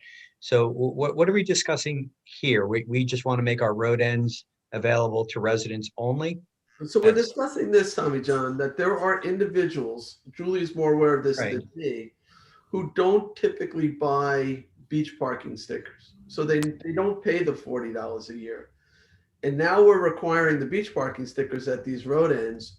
And so they have to pay $40 to go where they've always paid nothing. I don't know how many people are in that category, but is there something that we could do for them so that they could continue to, So we wouldn't be requiring beach parking stickers at all road ends from, all along the Peconic estuary. Just the ones where we put signage in North Sea and Hampton Bays. It was just a handful of beaches, like 5 different Right. road ends that we did that on. Because we did, on the supervisor's recommendation, allow no sticker parking, 500 feet away from the road end. So we haven't banned it altogether. They still can park without a permit and walk down to the road end. Okay. I haven't gotten any, sorry, Julie, I haven't gotten any complaints on that yet. Okay, I have, more specifically from the North Sea CAC. I just, it's my job to bring it to your attention, and so I have. And I hope we can do something, it's up to the board. No, I appreciate that. I would just say, definitely keep it for non-ocean if you're even going to go down that road, because we probably take in a lot of revenue from people who want access to those side ocean roads. Sure. And we have, there are expenses related to all of these things, even, putting in the signage for the new parking by permit roads. I'm sure now enforcement has to go down those roads more often, because in the past they didn't have to worry about ticketing anybody. So I'm just trying to see how many there would be on that side. So looks like there's a fair amount. I'll remind the board, this issue has come up before. If you remember, I think it was Long Neck Boulevard where we were restricting parking there, and there were some residents who, of that Bayview Pines area, who that's where they parked to access the beach. It was like their own neighborhood, their own association, and now they had to pay, and they didn't like that. And Yeah. And when they came and asked for that, that was the first thing we said is, you realize that now you're going to have to pay to park there, and your friends that come out to visit you are going to have to pay to park there. And not to say that every person in the neighborhood was present for those discussions, but, they said, yeah, we want that. yeah, so they're, so. But I get it. It is, I mean, $40 isn't that much. But to some people, I guess, if you haven't been paying anything, I could see it would irk me a little bit if, something that was always free, now it's $40. You could take a wait and see posture and see which road ends work with a sticker and which don't, and perhaps we can change our no parking rules in some areas and not others. Take the signs out. What about accepting the? No. Okay. What about that first idea of the trustees accepting the trustee parking pass at road ends? We'd have to put up some signage, but it has a town parking or trustee parking permit accepted. They can get that one for free. Yeah, I guess that would just have to be discussed with the trustees, because those, I think a lot of these roads are non-trustee. Long Neck, East Landing, West Landing. No doubt. We would just be accepting it as proof of residency, basically. It might cause more people to go to the trustee's office to get their free trustee sticker. I've never gotten that sticker. Could be potential loss of revenue too. A lot of people might, have been buying a permit in the past to park at West Landing in the summer. That's a very popular beach that has had parking restrictions for several years. It's just that they got expanded this year. Just something to keep in mind, that some people might have already been buying them for those side roads, might lose that. Unless we limit it only to certain areas. Well, Julie, give us a sense of how big an issue this is. I know you said the North Sea CAC brought it up. Was it something that a few people felt, or the? I would say that the majority of the members agreed that they are used to being able to go to their beach and watch the sunset for free. Well, the sunset, When do our hours end? When are our restrictions in place? Do you know, anybody know, Kristen or Rick or? It's I believe what we just did the new sign, so I should know this. I know the dates are now April 1st to October 1st. I don't think it has times on it, so I think you need it at any time. Probably 9 a.m. to 9 p.m. at the least. It would be okay to do it 9 a.m. to 5 p.m. because those are the beach hours, and then they could still go see sunset. Well, I don't want to, everybody might not have said sunset. It's mostly that they've been able to go to their road ends in their neighborhood, park, and do what they want to do. So not just sunset, that's one of the issues. Does North Sea, is it still a problem? Is that a place where maybe we want to consider lifting the parking restrictions in the future?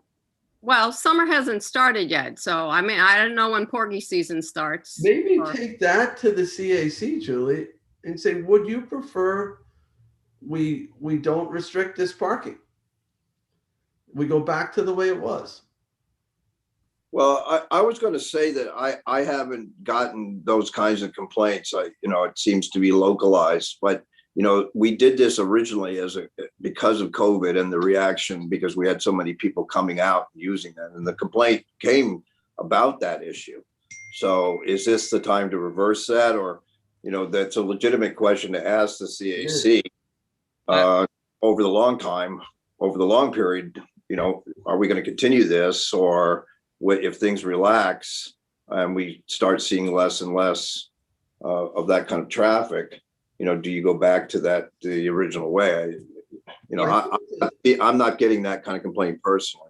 I think it's an interesting question. If you said to the CAC, would you prefer that this road end be exclusive to residents, but you'll have to pay $40 to use it, or make it available to anyone, but then you don't have to pay any money? I'd really love to see what they say, what they think is the more important issue, the exclusivity or the $40. I can certainly bring it to them, but what I have said is, the season is coming and we're still in a pandemic, although hopefully getting away from it. And because Kristen, I know, was, I think, getting some new kind of software, and we were going to wait to see how that could work out. So I have kind of been saying, suggesting let's get through this summer season and see what happens. But I can certainly talk to them at the next meeting and see what they have to say. But I personally think that we need to get through the summer season and see what happens. Yeah, if I could just comment on that to everyone, I would encourage you. I think you're 100% spot on there, Julie. My concern with making any changes right now without evaluating it just a little bit more is if you look at like the air show as an example of people's desire for outdoor activities right now and the loosening up. They were sold out on tickets within like 10 minutes for about 40,000 people to go to the air show out on Jones Beach. There's a pent up desire to get out and do things. And I would just caution against loosening it up too much and say, opening up the parking access too quickly and then having to reinstitute some sort of a restriction. It might be wise to just revisit this after we can evaluate what's going on a little bit more into the season, and then you can always ease up off of it. It's always easier to ease back on restrictions than it is to wipe away the restriction right now and then try and put it back in and then withdraw it. The back and forth will probably breed more confusion than it's worth, as opposed to riding it out a little. Yeah, it needs to be evaluated more, definitely. But just to confirm, it's 9 to 6 p.m. 9 a.m. to 6 p.m. is when permits are required. Okay. On that road. And just a reminder to the folks in that area too, that if they're a senior, they get a $30 permit, or if they're a vet or volunteer firefighter, EMS, they could get a free permit. Thank you. If that's helpful to them at all. Okay. And yes, and like I said, I did suggest that let's wait and see what happens. Does anybody out there know when porgy season starts? Ryan, maybe? I don't know, Julie. I've already gotten emails from quite a few people in the neighborhoods about that. They're already on pins and needles, so I think we have to keep everything the way it is for now. Yes. But I'll definitely bring it up with North Sea next meeting and get their thoughts. Okay. As far as porgy season, I'm just trying to remember when it was last year that we were overwhelmed. That I felt like it was around June, but does anybody remember when that was? I think you're right. Late May. Yes, yeah. At the beginning of June.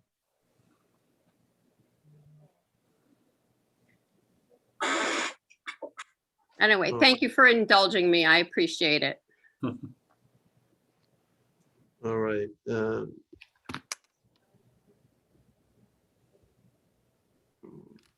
trying to look it up. Let's see.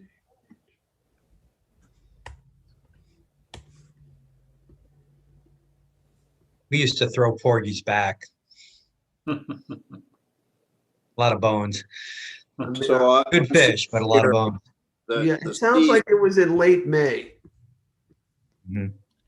So, and the season is May to December for porgies. you know, and I'm all for people following the schools of fish. It may have been a very temporary thing because of all the New York, beaches being closed. And they will be open this summer. They will be open. I know that North Sea Beach Colony, they were prior to that, in years past, they had discussed this issue of restricting parking, and they always sort of ended up saying, don't restrict parking. Don't restrict parking. I guess maybe they have visitors and stuff who come and use the beach and join them. So because of the porgy situation, it got overwhelming, and maybe that's one for next year. I sort of agree. Maybe we shouldn't change it for this year. COVID is still very much here. But it might help them to know if they're paying $40 to use that beach, that they might not have to do it next year. And Julie, you're correct in saying that we are, undertaking a parking management system project right now. So that's something we could look at too in that. Maybe it'd be easier to administer something like that with some type of new program. Right now, it's just difficult when we get into, if we have all these various different types of permits from auditing purposes, from also an enforcement standpoint, it's a lot for them. All right, they're on this road. What permit do they need? What's acceptable here?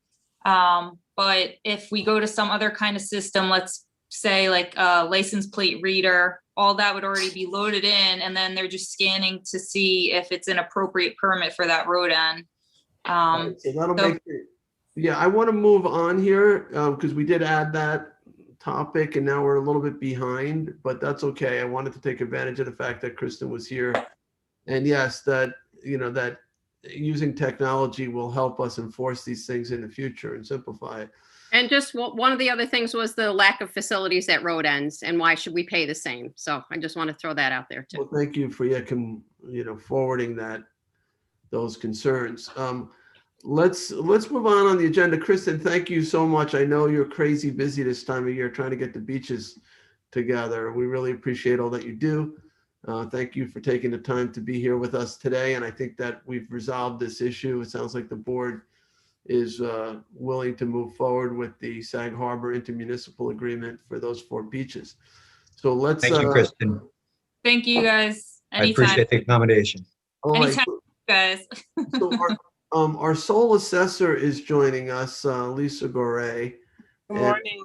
Good morning, Lisa. Morning, Lisa. So I guess I could try to introduce this. We took an action 2 years ago in light of the fact that property values were going up sort of disproportionately around town, and some of the more touristy summer home areas were going up faster than others, and people of fixed incomes were having a tough time dealing with if your property value goes up by 30% or 40% in a particular 1 year, your taxes are likely going to go up by a big jump as well. We live in a town that's unusual in the sense that we try to keep pace with property values and tax fairly. The more your property is worth, the more you pay in property taxes. It's full value assessment, and that makes our sole assessor very busy because every year she basically updates every property in town based on market conditions. So 2 years ago, we said, you know what? We're going to put a freeze on changing your value. We're going to put a freeze on changing your value while we look to Albany to give us some tools that could buffer the impacts of that. And we convened a committee and we made a couple recommendations. I know Rick was part of that committee and Jim Burke was part of that committee. And ultimately we said, Albany, we want two things. We want a homestead exemption. Anyone who has a full-time residence here ought to get their property assessment lowered by, we said, $50,000, which is a big deal if you're in Flanders and maybe less of a deal if you're in Sagaponack. But it helps sort of reset things a little bit. And then we said no one should see more than a 5% jump in their value that we use for determining what taxes you owe in a given year. So even if your property value went up by 20%, we would adjust it by 5% until we caught up to what we believed is the real value. And so we reached out to Assemblyman Thiel and said, could you put in legislation that would give us these tools? And I know Fred did draft legislation to do that. I think Lisa may have had a chance to speak with him. We'll find out in a minute as to where we are with that. But this is a year, right now we're at a point where the market's been going up very quick, probably the fastest we've ever seen. I mean, we certainly didn't know when we put the freeze in place that we would see a historic rise in property values. Now, I just, so the board is aware in terms of tax implications. If everywhere goes up by 20%, it doesn't mean anybody's taxes are going up. Just the tax rate will go down and everybody will pay proportionally the same. But if some areas went up by 50% and some areas went up by only 10%, yeah, we're gonna have some real severe differences. But either way, even if we go to this new system, if Albany gives us this new system, we need to know for our property records cards what we believe your value is. So I believe we need to conduct an analysis town-wide and find out what people's properties are worth. Then we're going to have this very difficult decision about, without the tools from Albany, do we lift the freeze? Do we lift the freeze, or do we allow the freeze, or do we extend the freeze? If we lift it, then yeah, people are going to get letters saying their property that was valued at $500,000 now is worth $700,000. Or a property that was worth $1 million is now worth $1.5 million, and they're likely going to be pretty upset. They might not argue with the value because the market did go up. But so Lisa's really here to try to figure out if we can authorize her to bring our records up to date so we know what everybody's property is worth, we know what the market trend is, and then obviously make that decision. So Lisa, I probably covered a lot of what you were going to say. I apologize for that, but I know there's more to this too. So if you can take it from there. Yeah, thanks, Jay. So I did put in several calls to Assemblyman Thiel. Unfortunately, I had not heard back from him. I did try to put in a call this morning. So hopefully he will get back to me today. So we do know that the legislation was drafted. back in February. We made some minor changes to it, and then he was going to, submit it to the assembly for review. So that's where we stand right now for the legislation anyway. I don't know if anyone has been following the state of the real estate on the East End. I know the Express group has done several. I actually had the chance to attend the one that they did in February. And like Jay said, the market is, something, very unusual. We've never seen anything like this before. And unfortunately, it's not only the East End part of the town, it's actually all over the country. So what we're seeing here right now in Southampton, the market values have actually increased anywhere between 20 to 25%. In 2020 alone, the real estate market saw over $6 billion in sales. So, and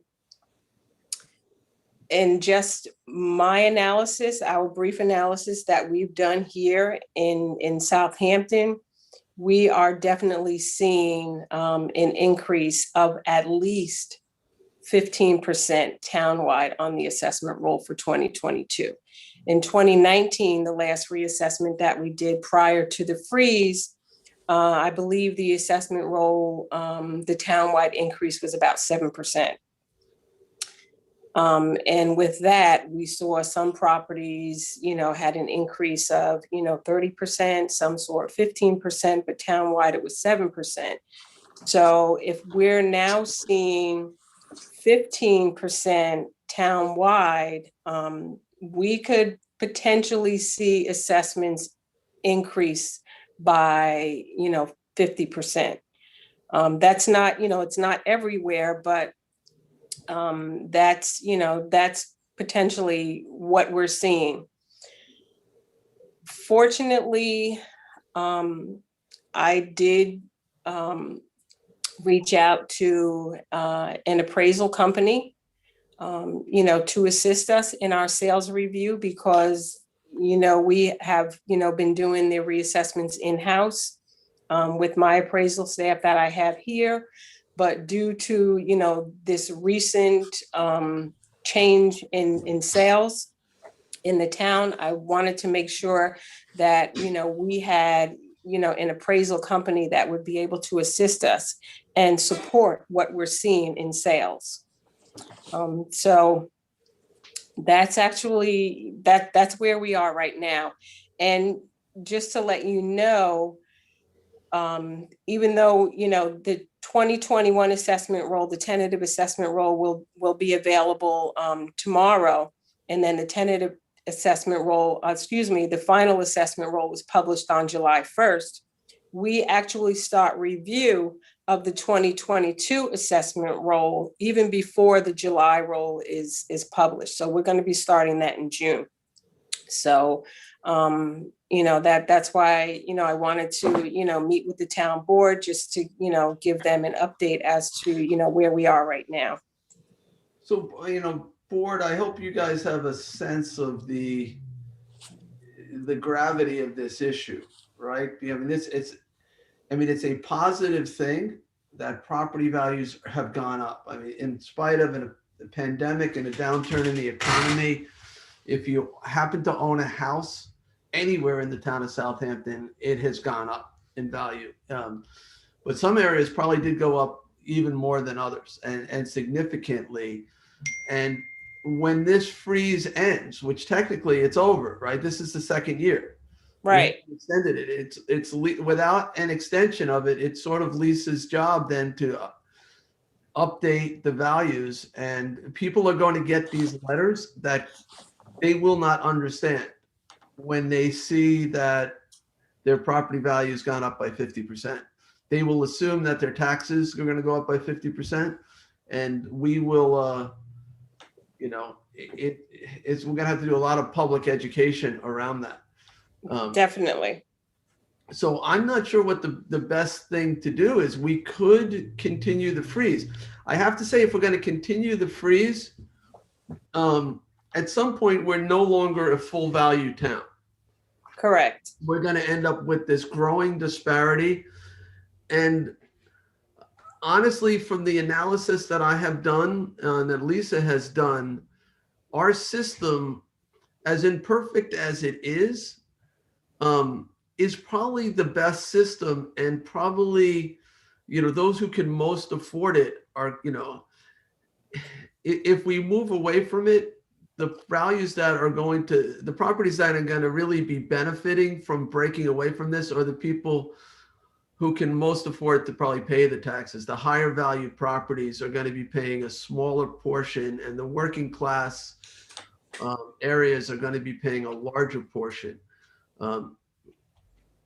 The areas, the summary areas, the summer home areas, they have definitely gone up faster than other areas historically. And because of that, they've been picking up a larger and larger slice of the town's pie in terms of the cost of running government. So I'm a little bit concerned about walking away from our system. And I think at the least we need to know the values, because whatever the board decides to do, whether we decide to extend the freeze or not, we have to know what people's values are. Because it's got to be reflected on the property record card, even if Albany gives us this provision. We have to say, we believe you're worth $1.5 million, but we're only taxing you as if you're worth $1.25 million, whatever it is. Right. So I think we have to give Lisa the ability to determine the values. And then I think the board, we have a very challenging decision to make, unless Albany is able to give us the tool. If Albany gives us the tool, it's a little bit less challenging. And I do have, Fred is looking into it. He's checking right now, actually. Oh, good. To see if we have to do a home rule message on it and what the status of the legislation is. But Lisa, what you need from us is to go ahead to do the full valuation. Right. Whether or not we're going to move ahead with the reassessment in 2022, because if not, then I just have to contact New York State Real Property, you know, revise my work plan and let them know that we are going to extend the freeze, you know, another year, and possibly conduct the reassessment in 2023.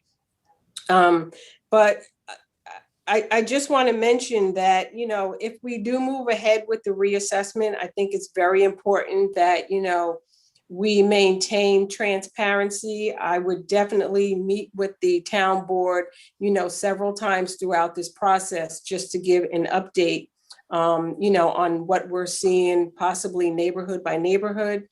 And also, I did have a chance to do, you know, just a small tax impact.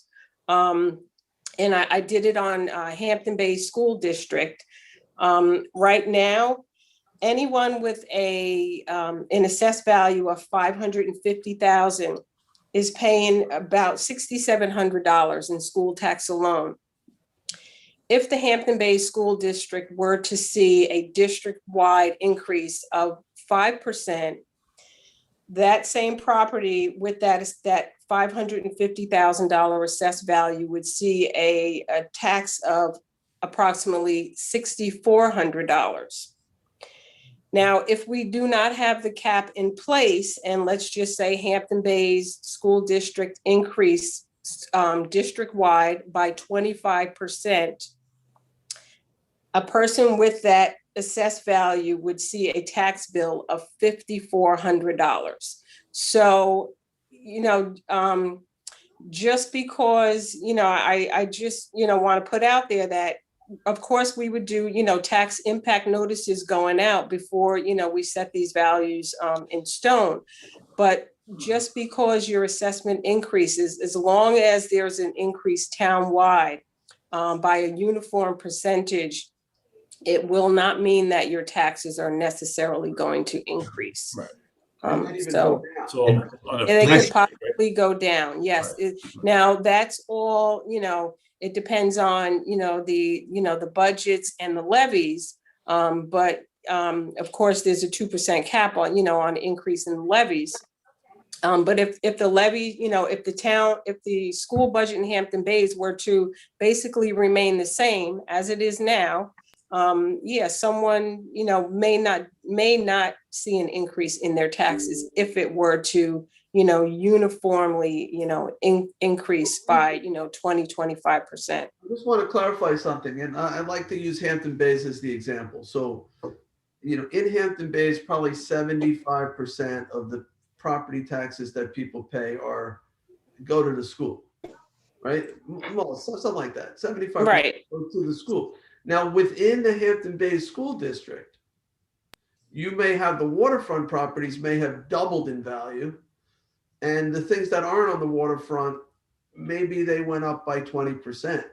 So even within Hampton Bays, it's very possible that certain properties will go up and other properties will go down, because the school's still going to collect the same amount of money. It really comes down to collected. And that's their decision. Somebody else is I mean, it was just an FYI if anybody wanted to try that. Kristen, can you? The other thing I can also say was Somebody, Yeah, I'll call. Oh, today is the wow. first day of the 19th year. I'll get her. We were trying, I forget who I was talking to the other day. We were talking about who's been here the longest in this office. When Ann and Sean were here, because we were saying how Margaret's leaving. They were asking how long she's been here. And I was like, oh, you've been here in this building the longest. They think, no, Latoya. And I said, it's Latoya been here? I knew you were here long, but I thought it was like closer to the amount of time I've been here. Answer. So I thought you were more like 16 Charles, perhaps years you can do that. Or 17. So I'm at like 14. Wow. Oh, can you It is the start of the 19th year. So you, wow. Yeah. So you have 18 years under your belt. It's a lot of years. 21 with the military. You've seen a lot. Oh, wow. Yep, 21 with the military. So you can, Kristen, if you can hear me, can you mute? oh my gosh, I'm talking. and we can hear you. Sorry. All right. So Kristen is hopefully now muted. So what I was saying that is, if you looked at just Hampton Bays, it's possible that some of the waterfront properties went up at a much faster rate. That's what I suspect, than the inland properties, and even areas of Hampton Bays that are more working class maybe have gone up slower. So to correct the values to current values might actually lower a lot of the property taxes in Hampton Bays, if we see that that's the case. I suspect everywhere in Hampton Bays went up, but I suspect the waterfront properties went up significantly faster. So that's something we could determine. I could definitely let's see. I did run some sales analysis in Hampton Bays. I didn't print out the waterfront. But I could definitely do that. I just didn't print it out. I did run the waterfront properties versus the non-waterfront. I just didn't print it out, so I don't have it in front of me. But Hampton Bays is definitely one area that is, they had a significant, jump in the number of sales, as well as sale prices. I can just. Yeah, beautiful. Just the non-waterfront homes, out of 200 sales, just from the third quarter of 2019 to the third quarter of 2020, out of those 200 sales, there are about 140 of them that are definitely below market value. Some, some even 40 to 60% sales ratio. So Yeah. Yeah. Can I ask a quick question? So Lisa, I've heard before that that you assess a house by neighborhood, so you don't do it house by house. So like if I have done nothing to my house, but my neighbors on all sides have built huge, big houses, that makes my property more valuable, correct? Correct. But yeah, it could potentially, we assess by neighborhood and the characteristics of those neighborhoods. So it would be the similarity in the homes, the age of the homes. Like if it's a subdivision, then we pretty much know they were all built at the same time. They have the same characteristics. So if we have a subdivision of say 10 homes in a particular neighborhood, 5 of them sold, then we know that that value for the other 5 are going to be close to or similar to what those other homes sold for. Right, but if somebody comes in and tears down that home that used to be on that subdivision and builds a big old mansion, but I haven't, it's still affecting me, and that's my concern. That It could possibly, you know, someone can actually overbuild for a neighborhood. So just because you know, they tear down a $100,000 cottage, and now they put in, you know, a 2,500, you know, square foot home that's now worth, let's say, you know, 700,000. But yet all of the other homes in that area are still in, let's say, the, you know, $400,000 to $500,000 range. Maybe that one particular owner overbuilt for that area. So they may not even necessarily see an increase in their value to 700,000 because we're still looking at all of the other sales that have occurred as well. So maybe they'll see a $600,000, you know, assessment rather than the 700,000. So I guess my real question is how come we can't look at the specific house? Is that just a huge undertaking and just can't be done, which is why you have to do it in clumps for lack of any well, when you do a reassessment, it's a mass appraisal. You can't assess individually, you know, home by home. You can't just reassess the homes that sell. That's called welcome stranger and it's illegal. We have to look at the whole picture of what the impact of those sales are on the entire neighborhood. Oh, no, and I agree. I think everything should be reassessed, but reassessed on what you actually have on your property, not what your neighbors have done. No, that's all of that is taken into consideration. So if you have just say, you know, again, that house that, you know, that's now overbuilt, they have tennis court, they have pool, they have, you know, all of the, you know, wonderful amenities, but yet the house right next door does not have that, then the house next door, their assessment is not going to increase at the same percentage or the same rate as that other house, because all of the inventory is definitely taken into consideration. Okay, thank you. I appreciate the clarification. Yes. So I've been, you know, Fred and I have been texting. So first I asked whether we needed to do a home rule message. And the answer I got there, it is not flagged for a home rule because I guess it's a tax bill. But you may want to do a memorializing resolution in support of it. So we could do that. Fred feels that would be helpful. So Jim, if you could prepare a memorializing resolution. So I asked if the bill was in committee. He said yes. It'll be taken up now that the budget is over. I asked him what our chances were in terms of passage this session because they end in June. He said, I don't have a clear read yet, but we'll know more in a couple of weeks. And then I asked if it would be helpful to do the memorializing resolution. And he said, yes. So if Jim, if you could prepare a memorializing resolution. And Jay, to be clear, we're talking about the homestead exemption and the 5% limitation on tax evaluation from year to year. Right, you know, for just the market trend. So obviously, if you put a pool in or a garage or something, you're going to go up by whatever the value is. But what's your market? But just to kind of address what Julie was asking about the house going in next door and your taxes going up, having done nothing. So I don't think we need to make a decision about lifting the cap rate, lifting the freeze. I think we do have to make a decision about doing the townwide assessment and at least having the number.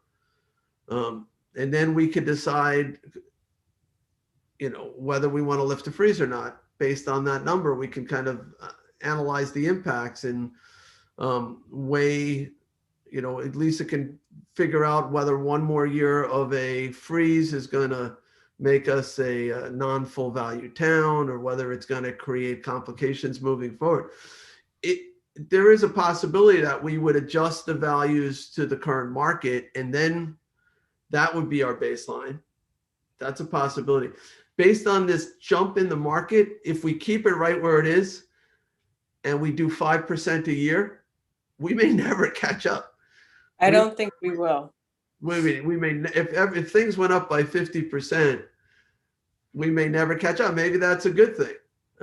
I don't know. So we'll have to make that decision. But that's what I'm going to recommend, is that we do authorize Lisa to at least do the full market trend assessment, but we're not at this point lifting the freeze in terms of your tax bill. We leave that in place and we make that decision later on based on the data. Does anybody have any questions about what the question before us is? So then let me just sort of go through. Yeah, I do. I just want to let Lisa know and others, we have 3 school districts that geographically spread into other towns. Sag Harbor, not so worried about Sag Harbor, but Eastport and Riverhead as well. Their tax rate is set by a Board of Education that's largely in another town. And I'm very curious as to how those tax rates are set and the comparison between the taxes that are paid outside of the town and the taxes that are paid inside of the town toward the school. That's the lion's share of our property taxes. And we Great should be question. looking at that. Really, like, do we need an equalization rate adjustment? Well, that's what they use. The other towns use a multiplier. Right. Because if we don't maintain 100% market value, let's just say we fall below market value, the state will determine what our equalization rate is. We could fall down to 85% of the market value. So let's say when, Eastport School District, they go to set their budgets and they want to see, okay, how much do we need to, collect from Southampton Town? They do what's called an apportionment of the value. So they take their total taxable value as a whole, and then they split it up by the 3 districts that make up that entire school district.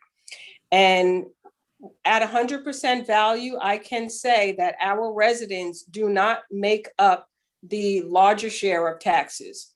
If we fall below market value and the state has to determine what our equalization rate is, those residents in that school district on the Southampton side could actually end up paying a little bit, more in tax, because we're no longer at 100%. So we're going to share, we may have to actually,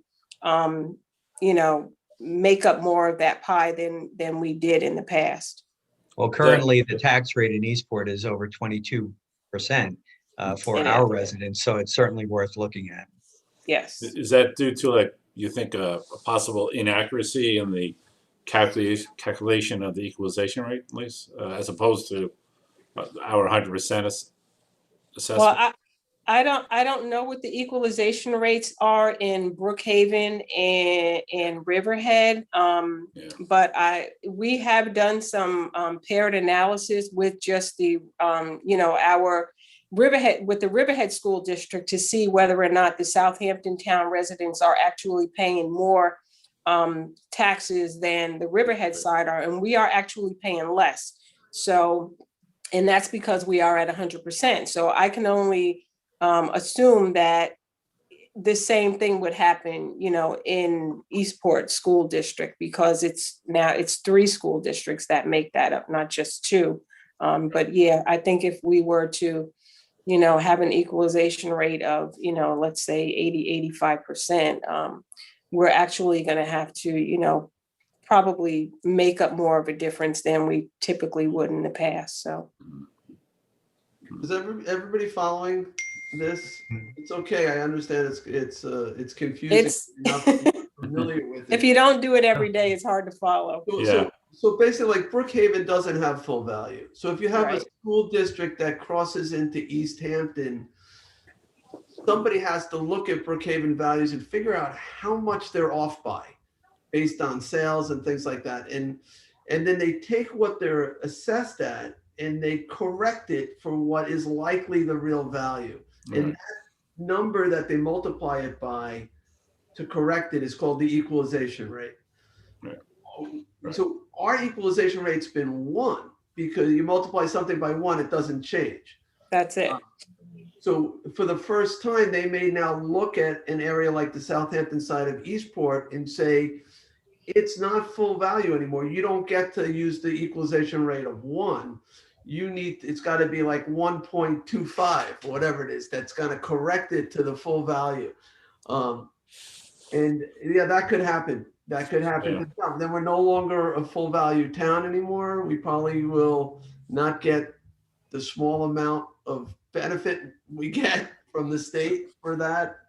I think if you don't do the reassessment this year, if you get 2 or 3, 4 years away, then we probably will not be considered full value at that point. Probably 3 years. Well, most towns are not. Yeah, no, right. And the equalization rate gets adjusted every year, up or down, depending on the reflection of the full value of the properties in that town for that year. So I do think, though, it's important that we get the number, and it's important not only in case we do want to reset things, but it's also important. Like every time I go to Moody's or S&P,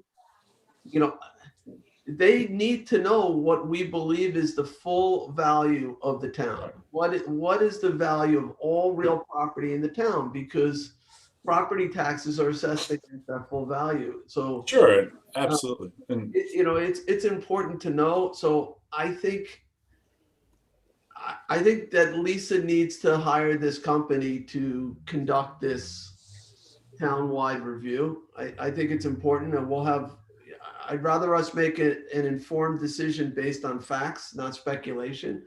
So I think we need to do it. That's my recommendation. I'm not saying we need to lift the freeze, but I think we need to know where the numbers would be if we did lift the freeze. So, so Tommy John, let me start with you. I know you're pretty familiar with this kind of stuff from your school days. So what's your thoughts? Well, I am concerned that if we go to the full valuation, like what Lisa said earlier about people's property taxes going up because of the rates set by the school districts. Hopefully, if there's a big jump in tax valuation, the school districts would actually lower their tax rates to keep the taxes either the same or close to the same. Currently, there's a 1.56 tax cap from New York State, so they have to stay within that.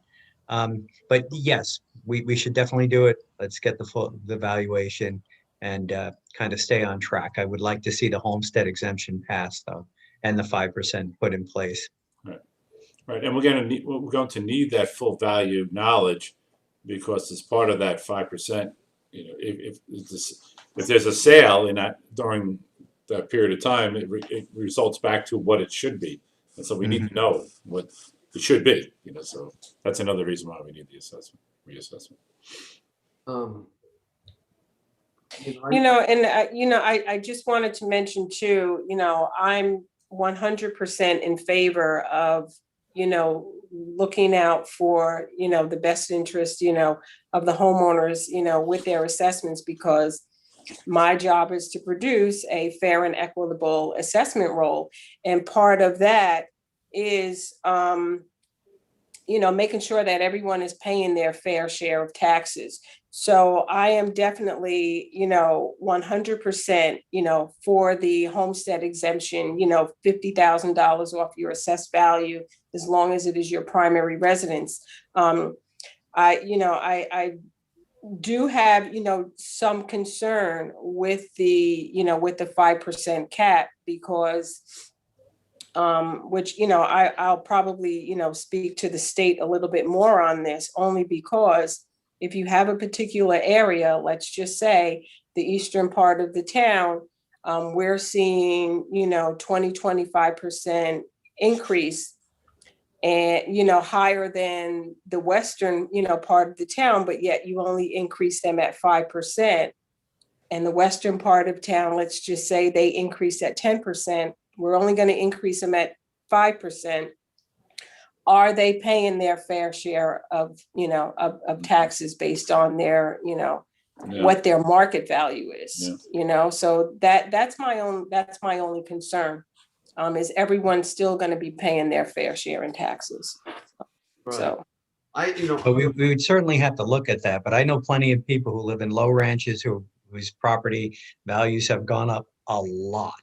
Yes. And, and they're feeling it. And these people, are still, working blue collar, middle class families. So well, we have to, we launched onto this freeze on with certain understandings, and the Homestead Act was obviously one. I totally support that. But, anecdotal information, and I hear it all the time as well, Tommy John, but I would really, I absolutely support Lisa that you need to go forward with this assessment so that we have facts. So that we get across the board. Otherwise, I feel uncomfortable making any decision without seeing it as a whole across the town. And you're, as far as equity in tax payment, I think it's a big part of the reason why we need to do that. Exactly. So, yeah. Okay.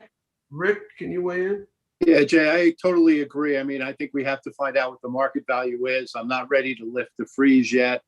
Lisa, thank you for everything you do on this, but I would be careful of painting the whole town with a broad brush. I know at one point the county-wide was 18% increase in property values. And, if you take the east side of the canal versus the west side, there's marketable differences. Hampton Bays probably has that median income, median price house of $500,000 that everybody refers to when we talk about budgets. And they've probably gone up 20% because they're in high demand. Our unique properties, our waterfront properties and all that may have gone up 30 or 35%, but there's a large chunk in the middle that really haven't gone up at all. You get to $900,000 or $1 million in Hampton Bays or on west side of the canal, you have a lot of options. You can get out of Hampton Bays, pay a lot less taxes in Quogue or somewhere else, and get a nicer product for it. So I think that part of, I don't want to put us into one bucket where everybody's 15% or everybody's 20%. And Lisa, I do really think that we have a problem when we try to assess these properties that are $2 million or over that we really don't have a handle on. We see it quite often that stuff is assessed at one value and it sells for a lot more. So I'm hoping whoever we get to do the reassessment and get us these numbers really has a handle on our community out here. Yeah, I'll just add to that, Rick. I agree with you completely. I know, Lisa, you had presented to us a number of years ago about the distribution of property tax. It's sourcing, and it was around 9%. Was 9% of the homes were roughly 50% of our property tax base, right? Yeah. And where we see at that top end that maybe that tax rate wasn't equitable in terms of what you were saying before. So, to Rick's point, that's why I think it's really important to look at the areas and then make the assessment with all of that in mind. Right. I agree. Yeah. The consultant actually is going to start review of the properties east of the canal first. Well, actually, it's going to be from, no, actually, it's going to be, they're going to start with the Hampton Bays area and work their way east. So those are the properties that we're going to be looking at first. And that will take probably maybe 3 months to do. And then we're going to look at the westerly portion of the town. And all this is, you have it in your budget to do it? Yes. All right, we haven't heard from Julie yet, so before we make a final decision here, Julie, do you have anything you want to add to this? Sure. Yeah, I think that we definitely need the consultant. And like Rick and John had said, we've always had this issue about how do you assess those higher end homes. So I hope they'll be doing that. I definitely don't think that we can put, as I think Rick said, paint everybody with a broad brush because there's such differences in the homes out here. I guess I think we should keep the freeze as long as it's not going to be detrimental to us somehow in the future, like with the state saying, oh no, you were on a freeze too long and now you can't do whatever. But I definitely think that if the freeze has no detrimental impacts on us, yes, let's keep it. I hope the Homesteading Act goes forward. And I agree with you, Lisa, about that 5% increase. I think that we have to see the data and make a decision on that. Okay. Before you go, it sounds like everybody is willing to do this. So I still texting with Fred. I asked him whether he needed Lisa or I to advocate, besides the memorializing resolution, to go to Albany to speak at committee or the legislature. So he'll let us know if he thinks that he needs us to testify up in Albany. I certainly would be willing to go. I think that those two tools, the homestead and the cap, sort of that regulator, I think they're both really important. So I'm certainly willing to go to bat for the town, for the taxpayers, to try to get those tools in place. So, if it's needed, and if anybody wants to join me on an Albany trip, if they probably just on Zoom, I suspect.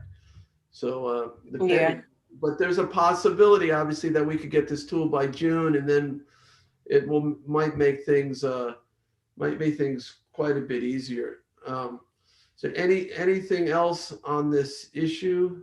Well, I just wanted to say that I am on the New York State Assessors Association Legislative Committee. So once this gets put on the floor, it's definitely going to come before our committee. So I'm sure I will have assessors that are also on that committee reaching out to me, for my input and as to why we're seeking to do this. So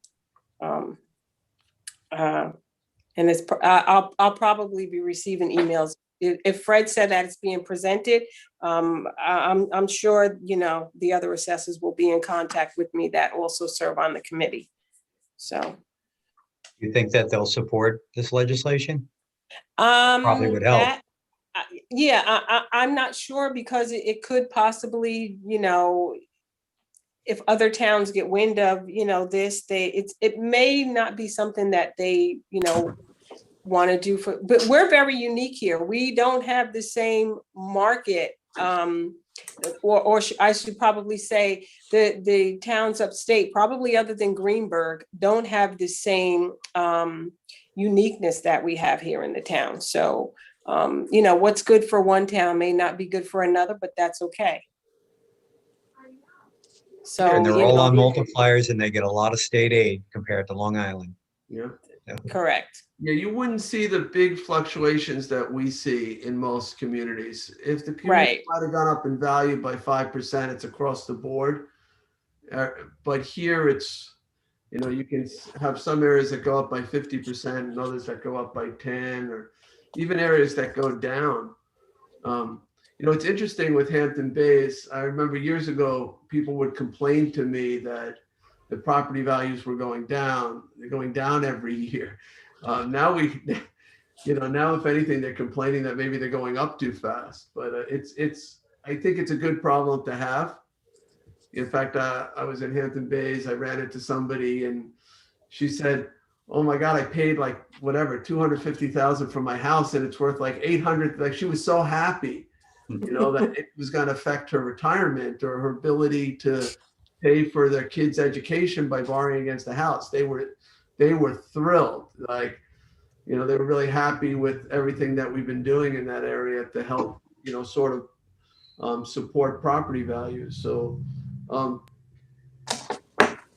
That's a positive thing, but these are complex issues. So it sounds like the board is willing, Lisa, to have you go forth and now get those values, and then we'll make a decision later on. We should know by June whether this legislation is going to pass this year, Okay.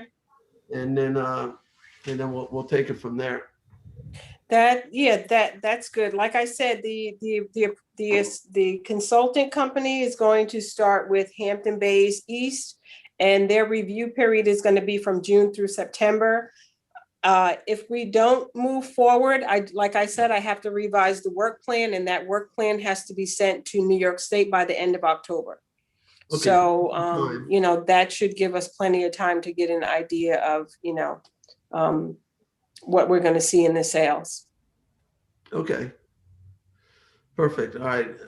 Thank you, Lisa, for coming on. Yep, someone's froze.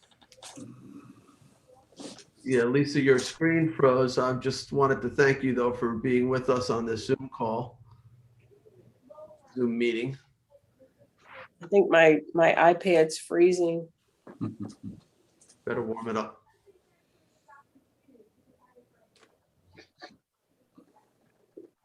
We can hear you. You're just not moving.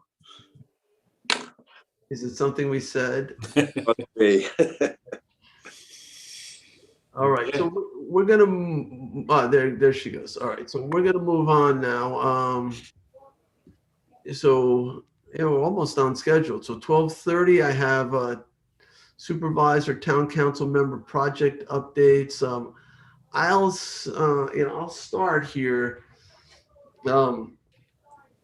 I had a town department head meeting, a townwide department head meeting yesterday. It was really great. It was the last one I did was via Zoom, but this one was in person. We did it at the senior center. I got to in Hampton Bays. I got to see the new space that's being built out, also for public safety, which is maybe 2 weeks away from completion. It looks great there. It's going to be, wonderful new space. We covered a lot of things at the department head meeting, including, preparations for the summer, the latest COVID guidance, work from home types of policies. I got to really thank everyone for, getting us to this point through the pandemic, and we're a long way through. We're not all the way there, but we really, I have to say, we are blessed with some really great department heads. Everybody has really been pulling their weight and doing a phenomenal job. And we do these go-arounds where everybody sort of updates all the other departments on the work that they're doing. And just to hear how busy people are and how well they've managed. And we're really fortunate as a community. And I have to say, like, driving around Hampton Bays, like I got there early, and I took a walk down the Vince Canuzio Trail, past the CPF office, and the Parks Department maintains that. And it was so beautiful, everything. There wasn't a weed to be seen anywhere. And then I went to Good Ground Park, and I walked the new trail that was put in there, and the park looks so great. And I got back to my car, and I drove down Good Ground Road. I saw that the ballards had all been painted. I remember that was an issue, that they were rusting, those metal ballards, and they were all shiny and new looking. And I went over to the Water District and talked to the folks there, and then finally came back to the senior center, and I got to talk to the kitchen crew there and thank them for all the work that they've been doing, feeding everybody and the senior staff. And I have to say, it just felt really good. It felt like, everybody was showing just so much pride in their work. And there was just so much attention being paid to the little things, It was just made me feel really good as, the supervisor of the town, to just know how hard everybody's working to make this the best community it can be. A couple other quick updates. We have the opioid candlelight vigil. It's going to be Good Ground Park on Saturday, May 8th at 7 p.m. And we're bringing it back. We skipped last year. It's been very moving. You know, we have to remember, you know, we got to a year where I think there was only one opioid death from an overdose. It actually wasn't a heroin overdose. It was a prescription painkiller overdose. I don't know the number from last year, 2020, but I know it was a lot more than one. It was, you know, maybe we have that number. It might have been around 9 or 10, I think. I'm trying to track that down, but it was 2020 was a super hard year for people. There was a lot of isolation, despair, uncertainty, and you know, people, you know, turned to drugs, either prescription or illegal drugs, and you know, addiction isn't going away. It's sort of almost human nature. I think Mark Epley from Seafield told me, I think he said 11% of the population is particularly prone to addiction, something like that. You know, the idea behind these vigils is to really support each other, be there as a community so people know that there's a place to turn to when they need help.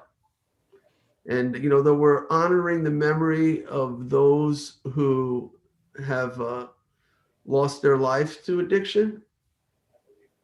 We're trying to get it out of the shadows that, you know, we don't want people to, you know, sweep it under the rug and pretend it's not out there. We want people to understand that this is an illness, that these people are victims, and that we're here as a community to support them. We don't want another life lost. And we have resources. We have great resources. We have great counseling services. We have a really loving, supporting community. And we just sort of want to send this message that we're here for you, that you're not in it alone. As much as you may feel lonely, as much as it seems like these are dark times, that you know, there's a lot of blessings to be counted. There's a lot of positive things, and we want you to come to us and let us know, and we want to be able to direct you to the resources that could help you. So I'll say once again that vigil, and anyone is welcome. You don't have to have known somebody who died from an overdose. Saturday, May 8th, 7 p.m. Come and hang out with us. And you know, COVID protocols, but you know, we'll be wearing face masks and things like that. I believe that there's a woman coming with an acoustic guitar is going to maybe play a couple songs as well. So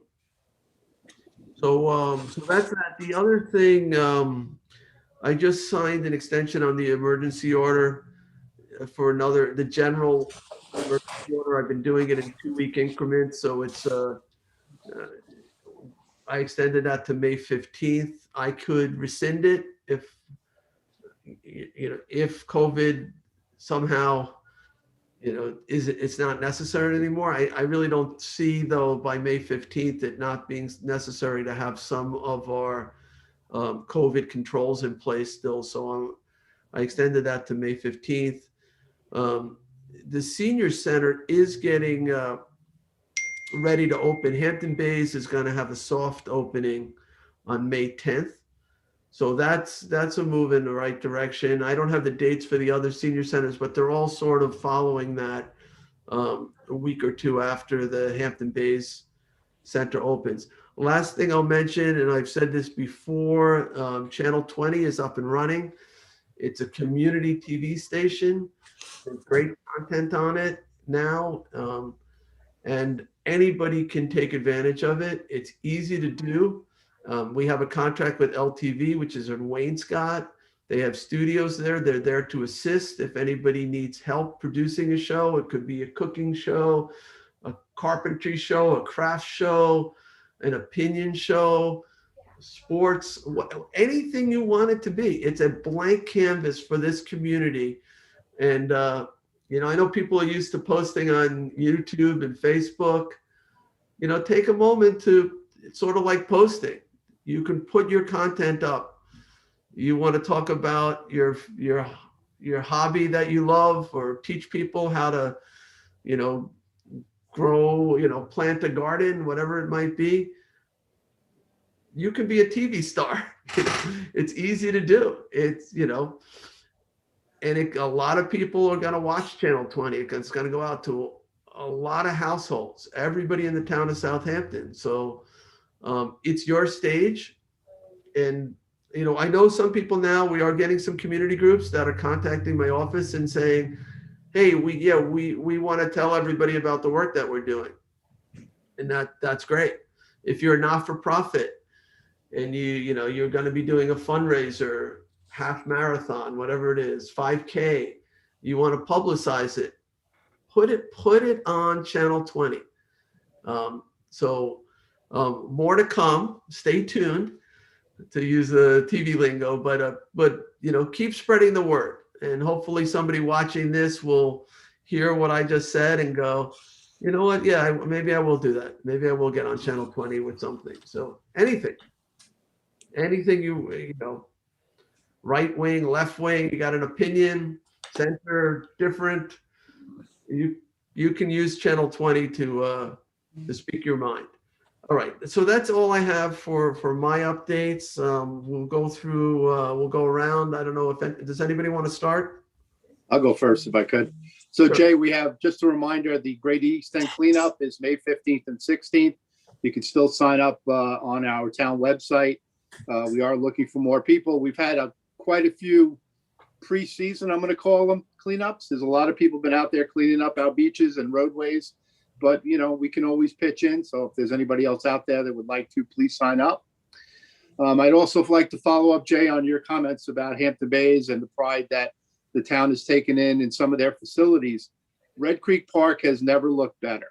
We've had, the bathrooms have been redone, fencing that has never been touched is redone. You know, the fields look great. I know you're playing pickleball on the old hockey rink. I mean, they've done such a great job, and we always do shout outs to Kristen, but you know, John and his crew, they really take pride in what they do. And I'm really happy they had time to, you know, really take care of Red Creek Park this year. No, that's great. Thank you. All right. Any other updates? Tommy John? You're muted, Tommy John. Yeah, the saying of 2020, you're muted. The Bridgehampton Advisory Committee had their meeting last week, and we got a presentation from Julie Green on the historic district. It went really well. The members of the advisory committee, they like the idea. This is something that they have wanted for quite some time. Their only question was whether or not we could expand the size of the historic district. But other than that, they were very supportive, and Julie did a fantastic job presenting the information. And while we're at it, I certainly want to give a shout out to Ed Wisnowski, who put a lot of work into this as well. I mean, have we heard, Tommy John, have we heard from any of the business community about putting this district in place? Not as of yet, not since our our public meeting that we had before the pandemic. You know, where there was considerable support in that meeting for the district, and quite a few questions as well. I would like to enact that legislation this year. So, and I'm happy that Julie presented. I'm sorry I missed that. As you know, I had a personal conflict or situation this week. Do you think we're ready to go on introducing the legislation to create that historic district? I think we're ready to go. Yes. And you know, we'll do public hearings. I just want to make sure that the business community is aware that we're going to do this. Right. We're required to have a public hearing specific to the creation of this district, and notice everyone who's affected by the district so that they have the opportunity to come and speak to us. All right. Jim, can we get a hearing, if that's the next step, to establish the Bridgehampton Historic District? Yeah, we can, I'll review. Kelly Doyle in my office did an analysis of the steps necessary. And I'll sit down and review with her as to what the next steps are to move ahead. Tommy John, do you want to co-sponsor that? I would, yes. Okay, excellent.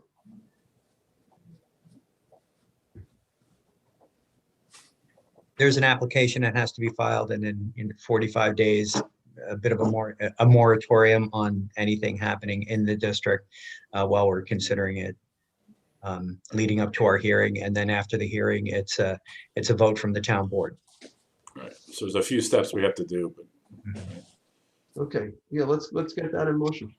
Some of the questions, the town of Southampton owns properties within the district itself, and some of the questions were whether or not we actually, could give input toward the district. We'll figure that out. Well, we have to create the district. We're imposing it on our own properties as well. Right. It typically is an opt-out or the exemption for the schools and some other public buildings would not be included as. All right, so Jim, we're going to need to be educated on this, but Yeah, I did send. Kelly did a very nice quick analysis when I asked her last week, and we can dive a little deeper into that. We can give analysis. We can give a summary of the process to the entire board. Good. Also, Charles, would it be possible for me to share a screen for this next little bit? Of course. The Aircraft Noise Advisory Committee had a meeting the other day, and we had invited the CEO of Blade Helicopter Company, Rob Wiesenthal, to our meeting. Very interesting. He was very, forthwith with all the information, and he indicated that pretty soon the future of air travel is going to be electronically powered. Showed us some designs of helicopter. It kind of looks like a plane, but it's a helicopter contraption, and that they're going to be owning about 20 to 25 of them in the next 5 years. You're going to be electric? That's sharing. I know I'm speaking now, but I'm gonna share in a moment. Tommy John, were you saying that they're going to, when you say electronic, you mean like electric helicopters? Yes. Well, more like a a very interesting technology. Of course, that's several years away. But so we got to ask him about the business model of Blade and his their relationship to East Hampton Airport compared to Montauk and Gabrisky, and he gave percentages. So it was very interesting and a good meeting to have. Can I ask you that on that? So is the implication there with the electric helicopters that they'll be significantly quieter? They'll be quieter from the engines, but not from the blades. They're still moving several tons of steel through the sky, and so it's still going to have the helicopter kind of whoosh that you get. Yeah, the engines are quieter. Obviously, the issue is they're working on feathering the type of blade. It's the blade that causes the noise, and there's a design to feather that in a way that makes it go through the air without that kind of compression.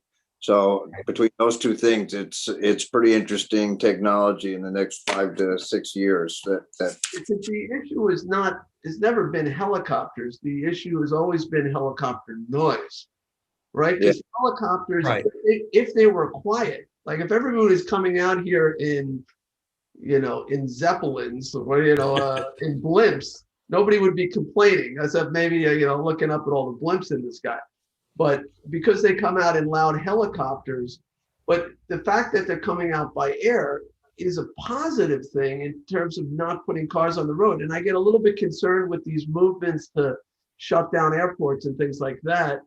If a technology is coming down the pipe that is going to be quiet technology, we don't want to lose Well, that.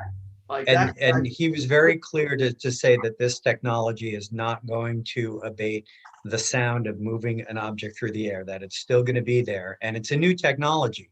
They're still not there with the battery capability to fly a craft 100 miles. Don't want to run out of electricity in the air. And, so it was interesting. So it's an issue that's definitely going to be debated. But for our purposes here, I just want to reiterate what we're seeing over the town of Southampton. And so I should be sharing now, right? Is that correct, Charles? Help me out here. Yes. Okay. So this is, and can you see my cursor as well? Yep. Fantastic. Okay. This route here is called the November route. And this was a change as per the Eastern Regional Helicopter Council as an incoming route over the town of Southampton. And this route used to be the incoming route from the northern route where the helicopters used to transition over the North Fork, go to Robbins Island here, and then fly in over North Sea, Noyac, and Sag Harbor into East Hampton. Now they have changed that to come up over Hampton Bays to Robbins Island and come in. So that was something that I brought to this board last March of 2020. Of course, the pandemic hit. And this is what we're seeing now. We're seeing a lot of helicopters coming in over Hampton Bays, and this here, I want to expand this, but shoot. Okay. This little thing is in my way here. Oh, there we go. Are you seeing all my movements here? Yeah. Yeah, there you go. Okay.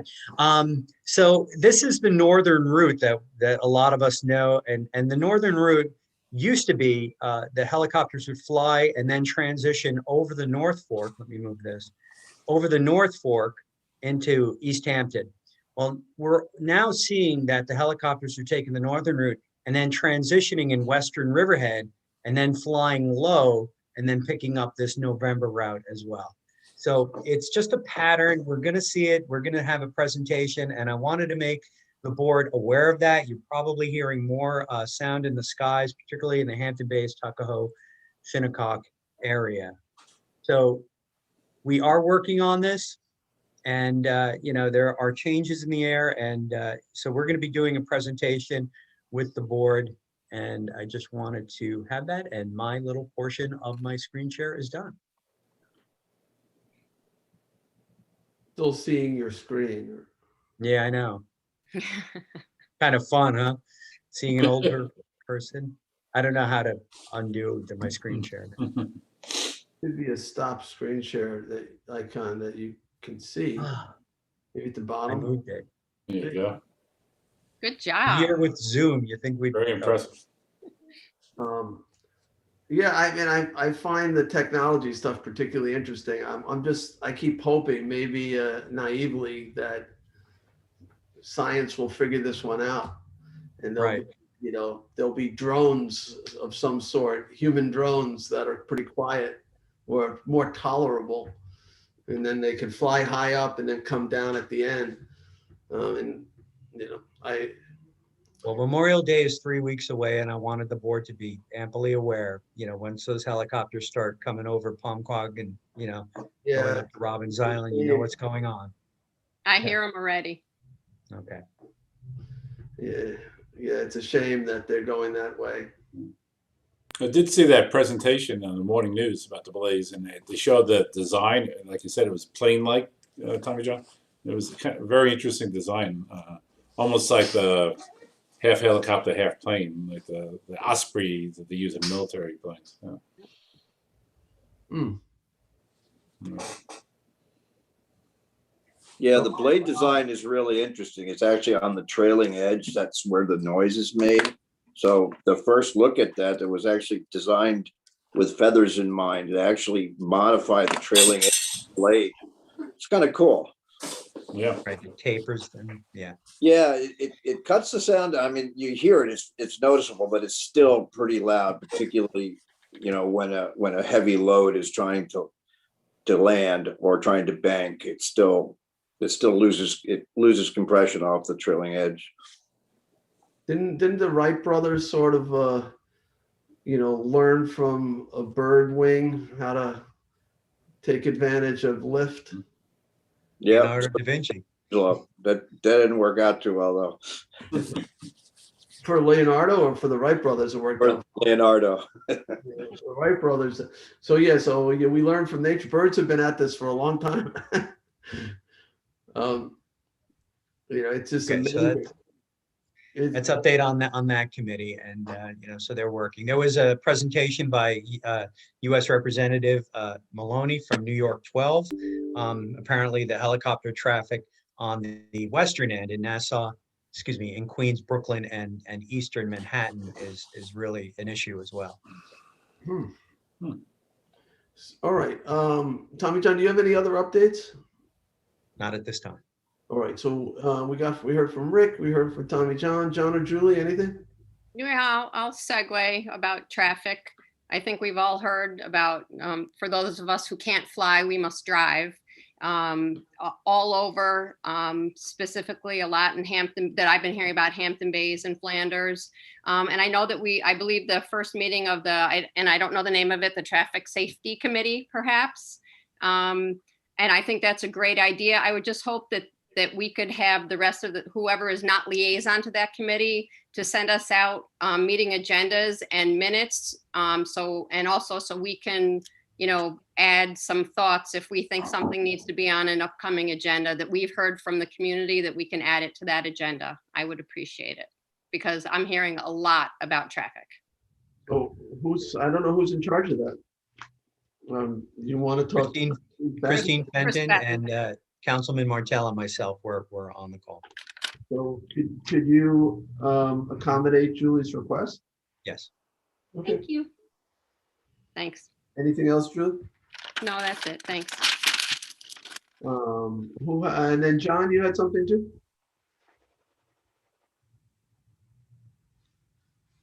No, not really. It's take a long time. I'll save it to next meeting. Okay. All right, so that gets us through updates. We have several items, and we're actually right on schedule. A few minutes behind the 1 o'clock hour. 1 o'clock, it says executive session, litigation, confidential legal advice, acquisitions, personnel. And you've all been provided with a phone number and an access code for that. So I will make a motion to end our work session, go into executive session on those items. Seconded by Councilman Scavone. Second. I saw the hand, even though you're muted. All in favor? To the hand.